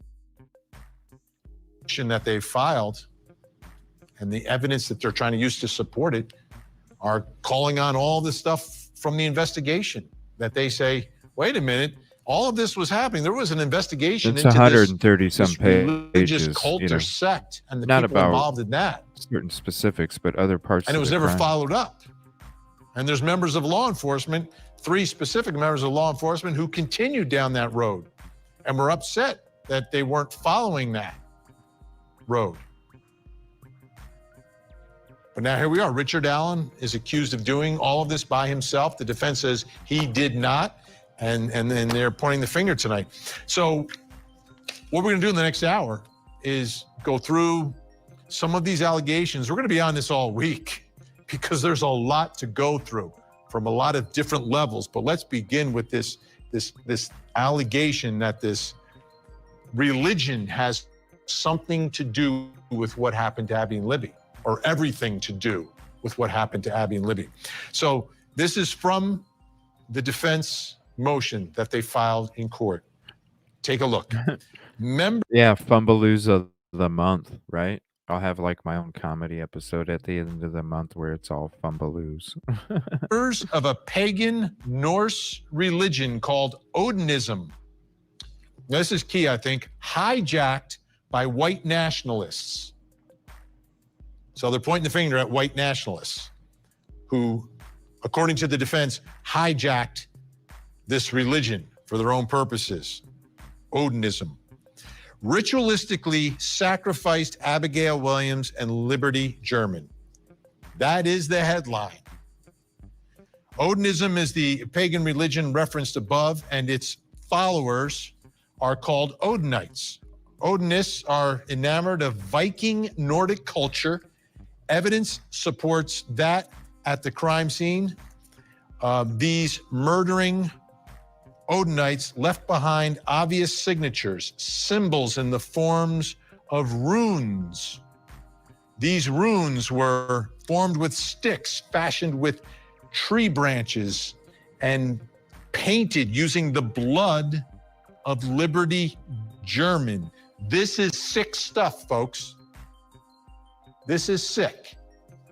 Sticks and tree branches were deliberately, carefully, and proficiently placed on each girl in a certain arrangement, mimicking certain runes. Wow. At least one of the branches appeared to have its end cut off cleanly by some type of tool like an electric saw, providing proof of a preconceived plan. What? Additionally, the blood of Liberty German was used as the paint to mark a tree with a rune that looks similar to the letter F.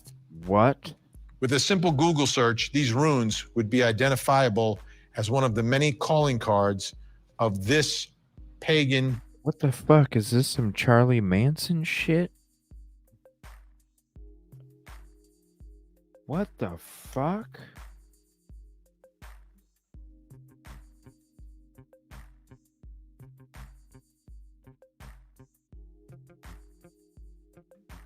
That's why the graphic content and trigger warnings up there, everybody. My gosh.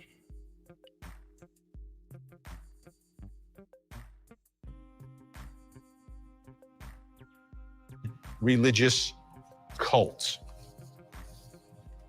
Okay. Let's dive a little deeper into this. Joining me tonight from Washington, D.C., retired police commander, host of the Profiling Evil podcast, also an expert in cults and types of cases like this. Show. Mike King is with us. Mike, great to see you tonight. This is extremely surprising. Wasn't expecting it. Wow, We're me neither. Going through a lot tonight. But let's start with this description of the sticks and everything else, and this religion, Odinism. My understanding, Odinism goes back a long, long way. Yeah, I mean, I remember looking at Odinism as part of looking into pagan belief systems, and this Odinism is separate from what you'd see in Judaism or Islam or Christianity. It's a real focus on these Nordic and Germanic gods.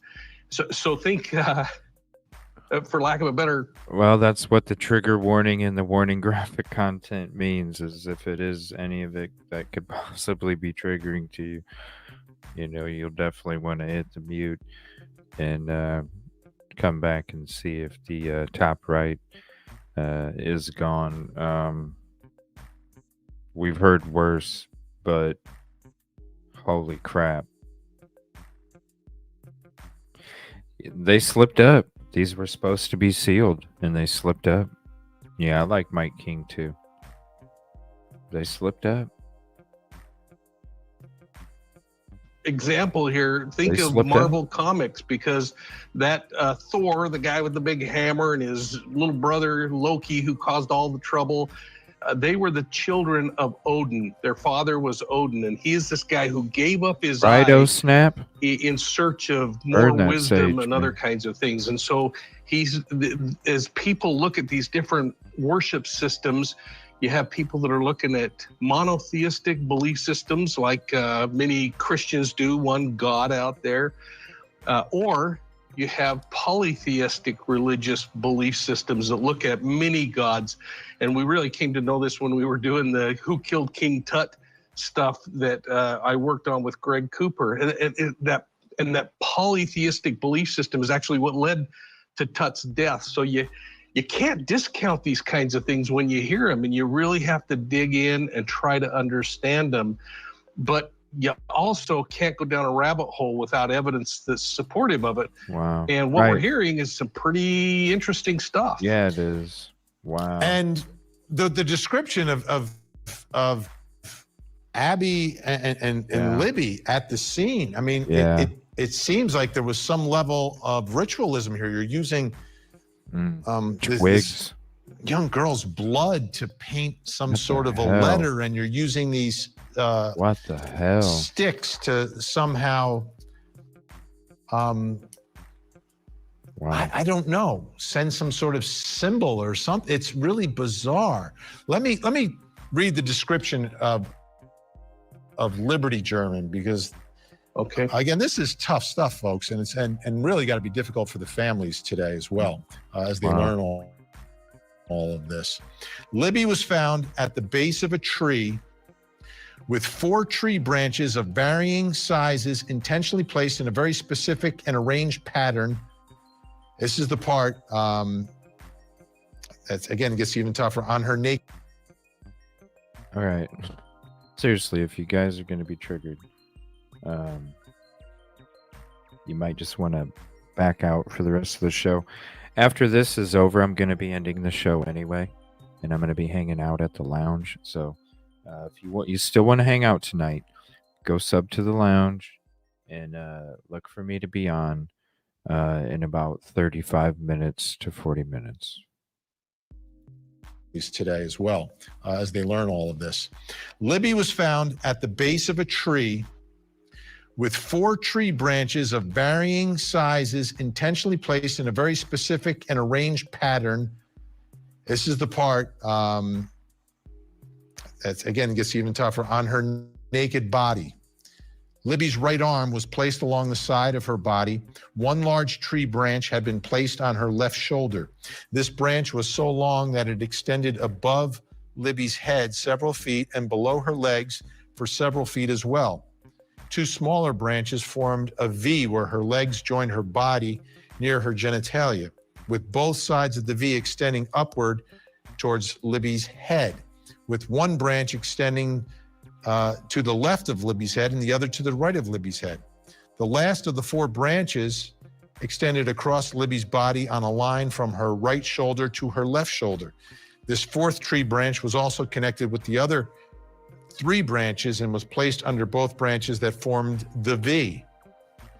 Again, difficult. Libby's sliced neck was partially covered by this 4th branch. Oh my God. This is purposeful conduct that is taking place here, Mike. And I guess as an investigator, you could look at the way these branches are placed and try to connect it, if it is connected to some ritual, some group, some sect, or some religion.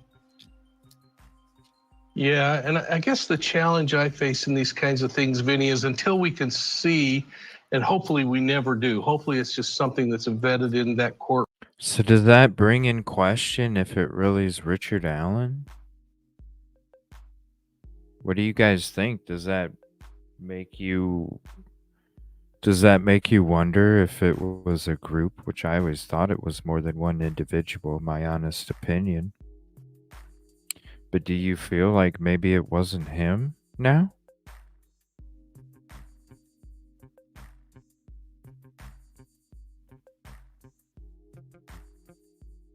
Definitely interesting.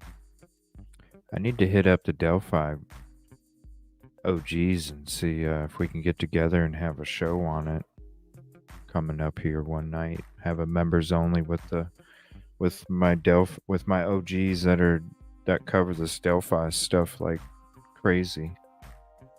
Room, but you have to think there are many cases out there where inexperienced killers, once they get in the frenzy of killing, they start doing experimentation and other kinds of things that could lead to all kinds of wacky behaviors. So before things get assigned as being tied to Odinism, for instance, or something else, we have to really look at the totality of things and keep in mind, I mean, remember what they were saying in the 1800s about Jack the Ripper's victims and the mutilation that he was doing and the kinds of things that were going on. And there are so many explanations for things like a broken branch that might look like it was surgical, when in effect it might have been a very nice artifact of a really dry piece of wood that broke perfectly smooth. Rare, but possible, versus that young twig that's going to be kind of splintered and really look a little differently. But when you start getting things placed on there and you start seeing the staging that occurs, that starts to tell us a little more too about what was going on in the offender's mind.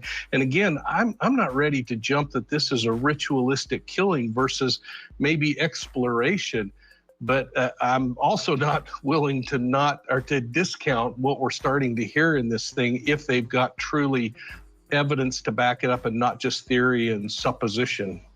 Yeah, and again, apparently, according to the defense again, because they're the ones digging into the papers and releasing it through this memo, there were 3 investigators who were very much following this line of investigation.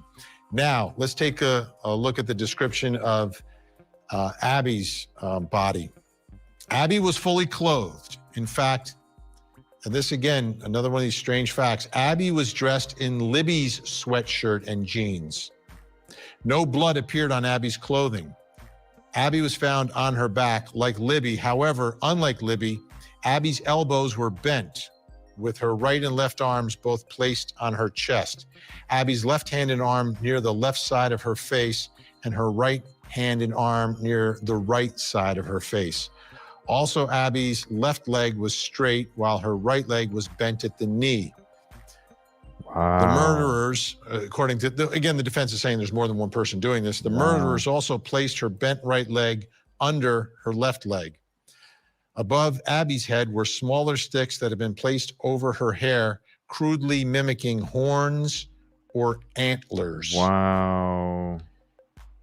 So, yeah, what the hell? That description Again, is that it's very posed. I mean, it sounds the way it's being described that it is posed. It's not like a murder takes place and this is how the bodies end up. This is specifically done.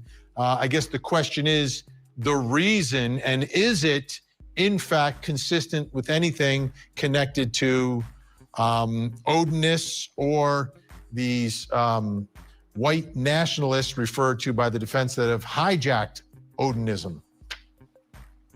Yeah, the challenge that we find too in these kinds of things is, again, we want to try to assign it because our minds just can't wrap around it. But clearly the way that those children were left is symbolic of what was going on in this predator's mind, whether it was a fantasy that he was trying to fulfill, a recreation of an image that he's seen before, or whether he was just working this out and becoming the producer of his own little whacked out film. It's really difficult, or their whacked out film.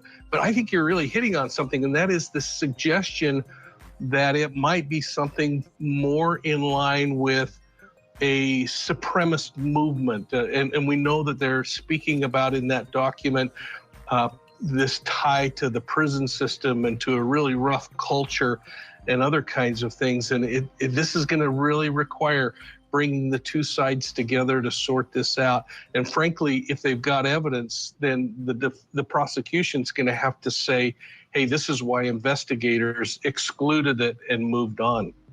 Absolutely. All right, Mike's going to stay with us. We're going to bring in some more guests. We've got a lot more to go through in these allegations by the defense, very specific allegations, and also revealing a lot more about what happened to the victims. I'm glad I'm not reading these papers. And coming up, I'm glad we got next Court hour. TV for this. Thank you, Vinny. In Park City, Utah, Corey Richens wrote a children's book to help her children.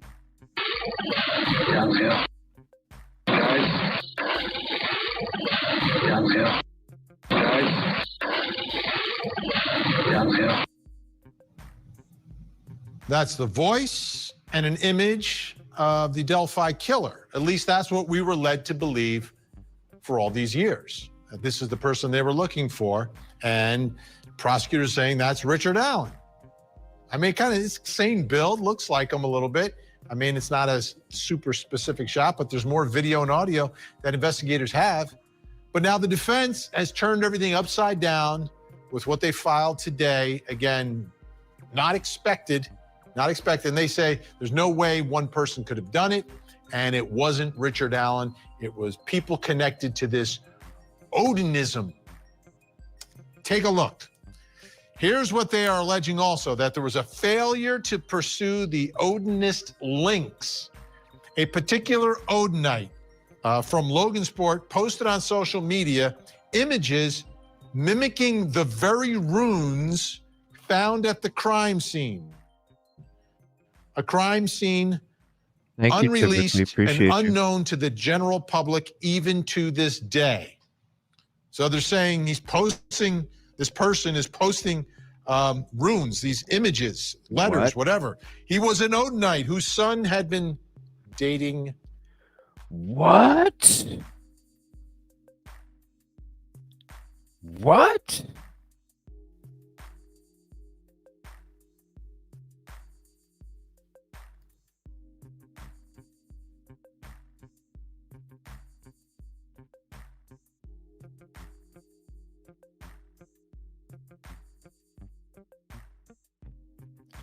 What?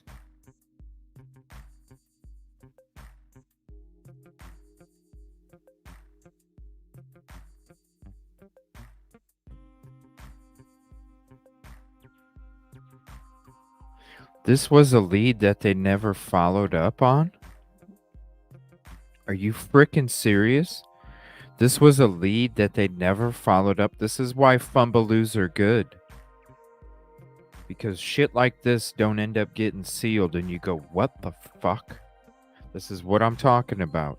Their fumbaloo will create traction for the justice for these girls and their families for it to happen faster than they want it to.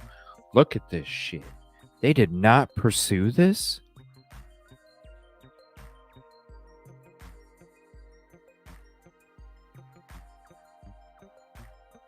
Good night, Tiffany.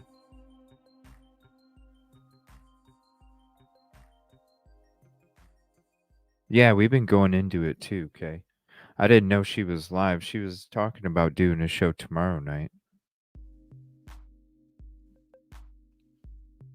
Wow. Wow. An image of two women, either dead or posed, as if they were dead on the ground in what appeared to be a forest. Both women had tree limbs and sticks arranged on their bodies. One of the women had her arm stretched out above her head, similar to the way that What? Libby's arm was stretched And they above didn't follow up on this? her head. Wow. Wow. That's huge, Wow. right? Okay, let's bring in our guests. Joining us in studio, co-host and producer of Down the Hill, the Delphi Murders podcast, and Court TV senior writer, Barbara McDonald. Joining us from Washington, D.C., still with us, retired police commander, host of Profiling Evil podcast, Mike King. And in Chicago, Illinois, criminal defense attorney, host of Defense Diaries, Bob Mata is with us. Thank you, everyone. Barbara, let me start with you. Down. What your initial reaction to all of this, that there is this cult, this religious sect, whatever they are, that's responsible? Stunned, I think, like everyone else reading the filing today, pouring through it. I thought I knew a lot of the crazy elements of this case. This one kind of came out of left field. It's a bit. Should I talk about this tomorrow morning in the daytime true crime? Holy shit. This, I mean, we looked up the Odinism earlier. We checked out some other stuff. This is crazy. Surprising. This is crazy. But, you know, what does this do to the prosecution? Yeah, well, you know, reasonable doubt is one thing, right? Like, I get it. I understand the game that the defense plays. But this, I mean, this is very specific. Mm-hmm. We're not naming names, but they're naming names in their papers. Like, they're naming specific people. And at least one of those names has been Whoa, talked maybe I about do many need to read times in these many of the papers. groups. I mean, he wasn't unknown to people following the case. But yeah, there's a lot of details here that people have not known. My concern is people reading this saying, aha, this is what happened. This is fact. This is from one side. Yeah, well, first of all, it comes from the defense side. And Well, like it's I always pretty tell you damn folks, descriptive. I'll tell you bring your that. salt, like a big grain of it every time. But, it is what it is. It's going to be part of this case from this point forward. Bob Mata, let me ask you. You see, here's what happens. And we're covering another case with an alleged conspiracy up in Boston involving a police conspiracy. Wow. I always look at those cases and I say, okay, what is the other side saying? But then I look at it and I say, well, what if everything was flipped around? Wow. Like, let's say the person the defense is pointing the finger at was actually indicted and charged with this. Would there really be enough? And would everybody be pointing the finger at the person who's actually charged? That's just the way I look at it. What's your reaction, Bob, to this? Is this defense just kind of, causing some hay? Or do you think they're going to get inside that courtroom and specifically name names and have this jury scratching their heads like, wait a minute, somebody else did this and we know who did it? Yeah, I'm well versed in Karen Reed, so I know exactly what you're talking about. And much like Barbara, my head exploded when I read this morning. I actually was messaging with Barbara. I'm like, have you seen this thing? So, look, this is not just defense lawyering, and the thing that makes it different, we're talking about a 136-page document with receipts. Okay. And we have affidavits from law enforcement in this thing. This isn't just some whole cloth theoretical thing. Now, of course, the state is going to have the opportunity to respond. And I'm assuming that they're going to. I don't, like, as far as McClellan goes, it's a tough gig. Like, responding to this, it's a tough gig, because like the prosecutor has some issues that came up in this, in terms of not disclosing things in a timely manner. And I think that, he's going to have to answer for those things. And I get it. That's, that becomes a legal battle with the judge, what evidence comes in, what doesn't come in, etc. I'm only interested in one thing on this show, which is the truth, trying to figure out the truth, which is what prosecutors should be focused on as well. Mike King, let me ask you, is there any reason, like, if the evidence is leading to these Odinites, is there any reason for law enforcement to protect the Odinites? Would we have to see if the investigators are Odinites? Would we have to? I mean, I don't get it. Like, this was the highest profile case they were ever going to have in Delphi, Indiana, by far, right? You've got all these agencies working on it. Why on earth, if this is a valid lead, would they not follow up on it? As a case lead investigator, you often know things about the investigation that other people involved in the investigation may not know about, especially if they're from the outside. Maybe like a trooper that picks up a piece of really good information and wants to share it up. Wow. And sometimes people really get focused on something and they're a dog on a bone that can't let go of it, and they create a theory before they really have facts. So they spend all their time trying to prove that they were right, and they actually become a detriment to the investigation. So that's really the mission ahead, I believe, for the prosecution, is to be able to say, these things were vetted, this is what really happened. And we're kind of seeing an inkling, I think, even in one of the news reports I read today, where they reached and the prosecution is saying, nah, the FBI didn't quite say what's being alleged in the document.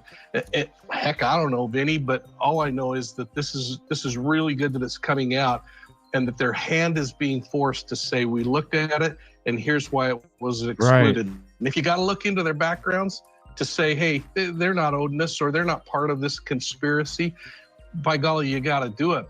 But I think Bob was right. Wow. The first thing I thought of too was Karen Reed. If I could just make everybody hate the criminal justice system and disbelieve it and have no faith in it, I might have won already. Wow. Right. I get it. Okay, now let's get to the real meat of the allegation here. Again, failure to pursue the Odinist links. Evidence known to the Unified Command. Now, the Unified Command is not part of the Odinists. This is part of the investigators, okay? These are the investigators trying to solve the case.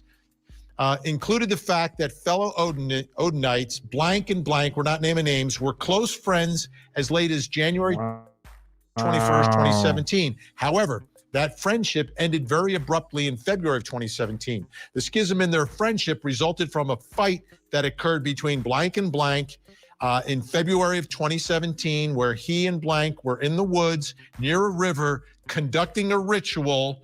One of them said or did something the other did not agree with, and they no longer talked to each other. The river was near blank's house. In 2019, the Unified Command, again, the investigators in this case, learned that in a totally different conversation with his ex-wife, according to police reports, blank told his ex-wife that blank and his people killed Abigail Williams and Liberty German because one of their mothers was mixing with other people outside the mother's race. What? And that's how we get to the link of the white nationalist hijacking of Odinism. Barbara McDonald, what do you think of this? This is very specific. We're not naming names. The defense does. What? But it seems like you've got a potential admission. There's a little double hearsay going on here, Right. but you could bring those people in. Absolutely, and one would hope that they were talked to already and will They be had again. 5 years to do all this, right? Yeah. And you know, we've heard how many tips they've gotten in this case and how many people This they've is investigated and crazy. how many states they've traveled to in their investigation.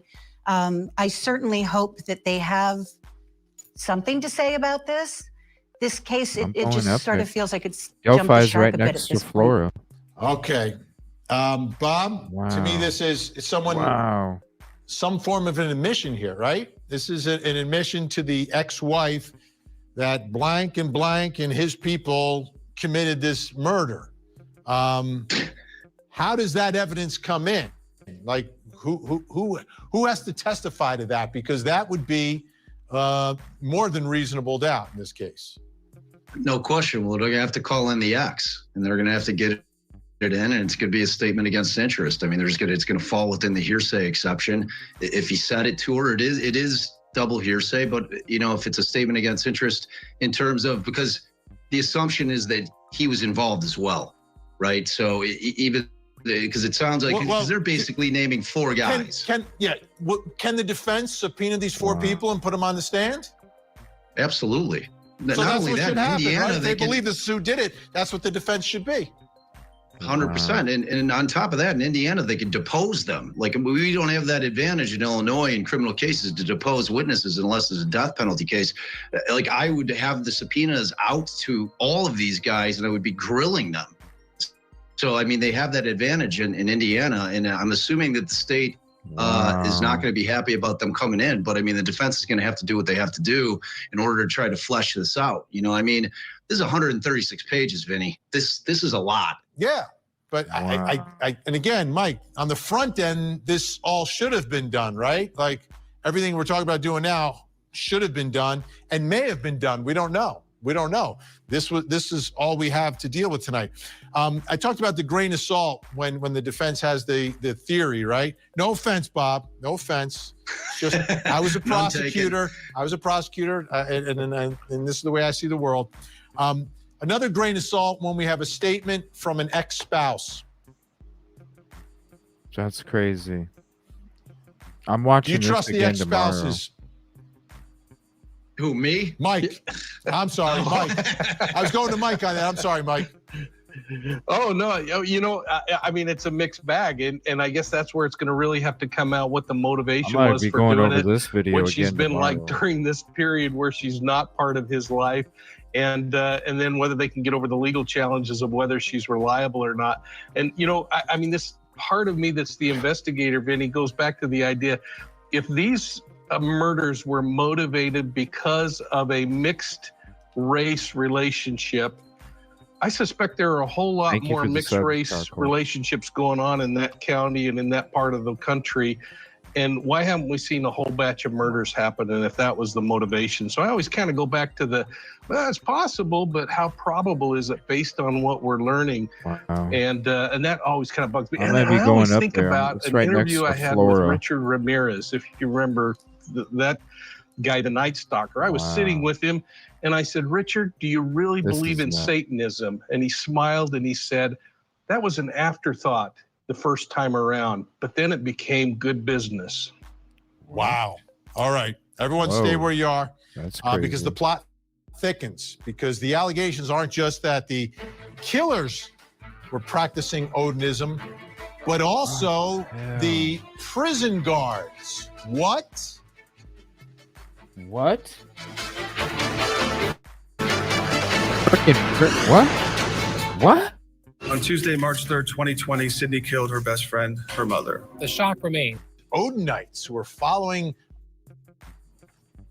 and that was a moment celebrated, We're right? checking this out finally, again the tomorrow. case was solved. Well, now the defense is throwing a big twist in we're gonna be everything, talking saying about this there's tomorrow. these Odinites who are following Let me reach out to Odinism, Silky who and are see if she actually wants to hop responsible. on during the day. But it gets even thicker than that. It's not just the murder. Take a look at this. This is from, again, from the defense. Odinites in the Westville Correctional Facility guarding Richard Allen. The evidence shows that during his pretrial incarceration at Westville Correctional Facility, Richard Allen has been monitored, intimidated, and mentally abused by correctional officers who are also members of the Odinite cult.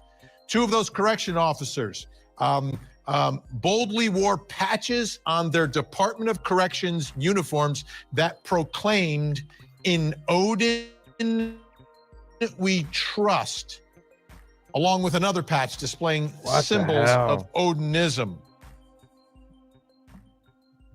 Dude, Odinites in Westville Correctional Facility guarding Richard Allen. Seriously? Are you kidding me? Let me read it. Let me read the other This one is also. I'm frickin' going to get nuts. that in. Thank God people got this shit before it was sealed, right? Normally, corrections officers were within earshot of every conversation between Richard and his attorneys and between Richard and his wife, close enough to I'm sorry, but this is pretty damn descriptive. Just, I know it's one side, but this is pretty damn descriptive, man. Pretty damn descriptive.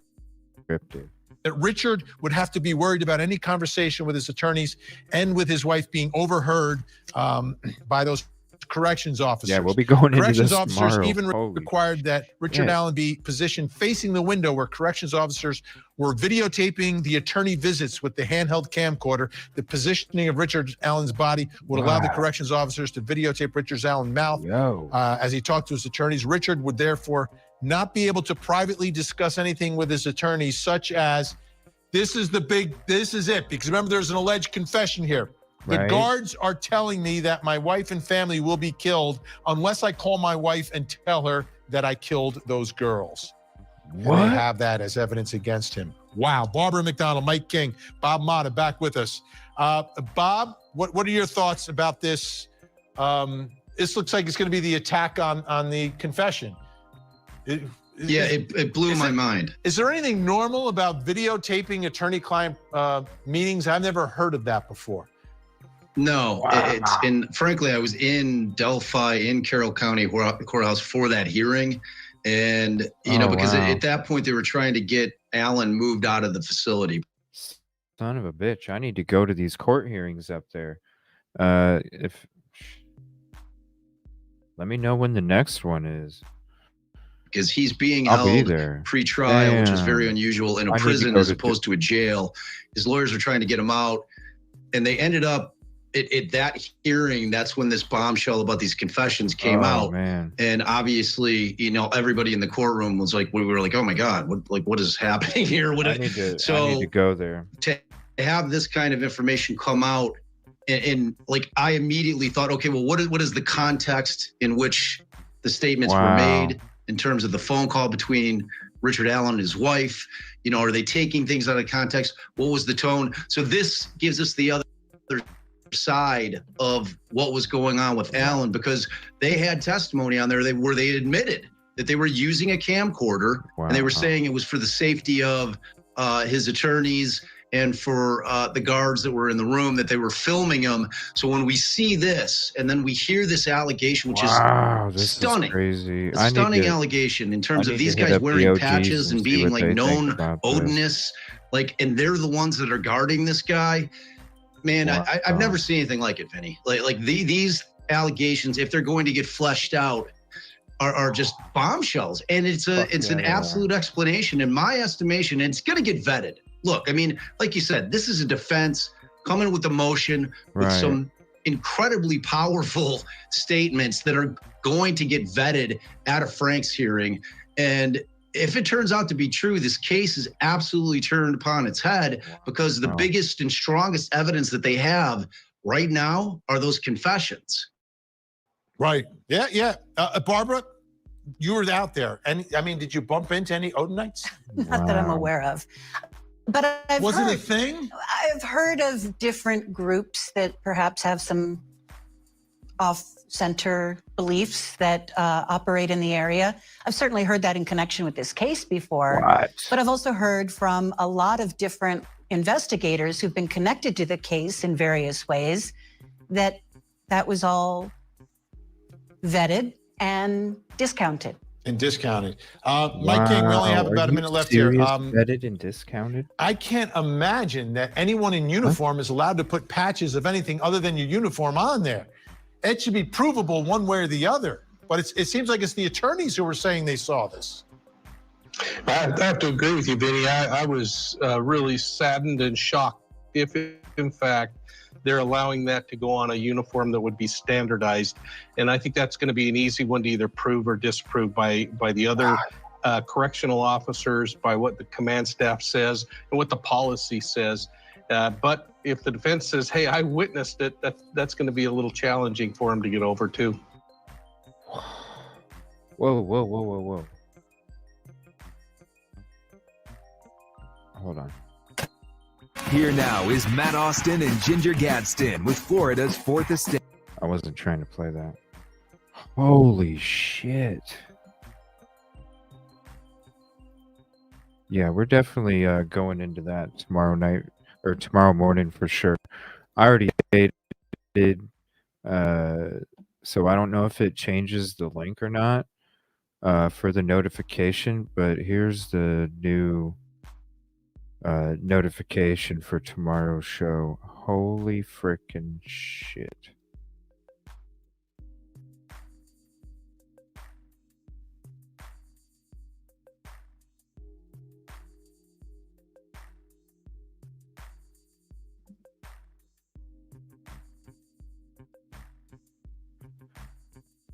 Let me see here. We're definitely going to be going into this tomorrow morning. My lord. So there's the new notification. Idaho4 case chat, Delphi Odinism, breaking news and more. My gosh, it's freaking crazy shit. I'm shook too Tuesday. That's some shit. And I'm sure there's a hell of a lot more. That's Court TV. There's 138 pages. There's 138 freaking pages.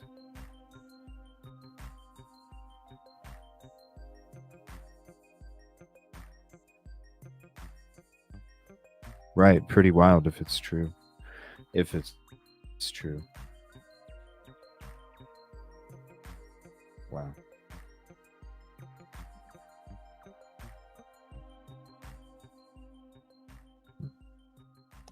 Let me see if there's any breaking news. And let me see.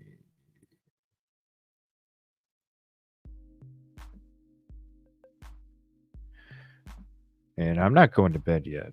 I'm going to be streaming over at the lounge here shortly. And we'll be back tomorrow on this channel, 9:30 a.m. Eastern. My gosh, this is crazy. And they just let these, it's supposed to be sealed. There's a gag order, and they just let these things come out. Damn straight.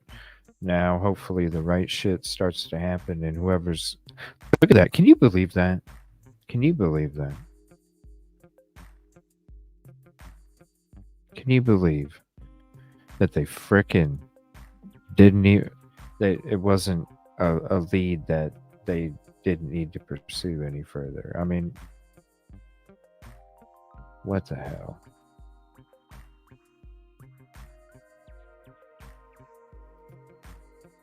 And I need to find out when these court hearings are because I'm going to start making trips up there. So, yeah, I need to start going up there for these court hearings too. That's no damn lie. Thank you, everybody, for hanging out tonight. I appreciate your company, your conversation. Definitely come hang out over at the lounge. If your night is not over, we'll just be kicking back. I'm going to play something. I'm not sure what. So if you want to head over to the lounge and you're not a part of it yet, here is the link. If it's going to let me.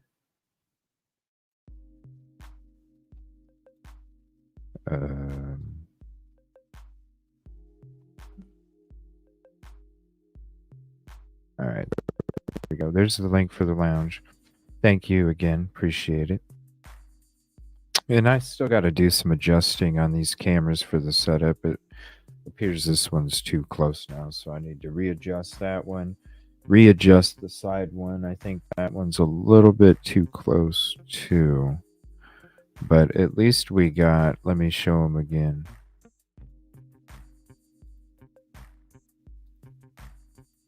At least we got Gizmo. Got Gizmo chilling over there with us. So I'll give you guys a zoom in. Gizmo buddy. All right. All right. So thank you everybody for hanging out. I'll be kicking it over in the lounge here soon. And I might be doing a different kind of game. I don't know. I'll surprise you guys. Or maybe we'll just watch it. But thank you everybody for hanging out. Appreciate it so much. I'll see you in a little bit. And if I don't see you in a little bit, then come on out in the morning. I'm going to be getting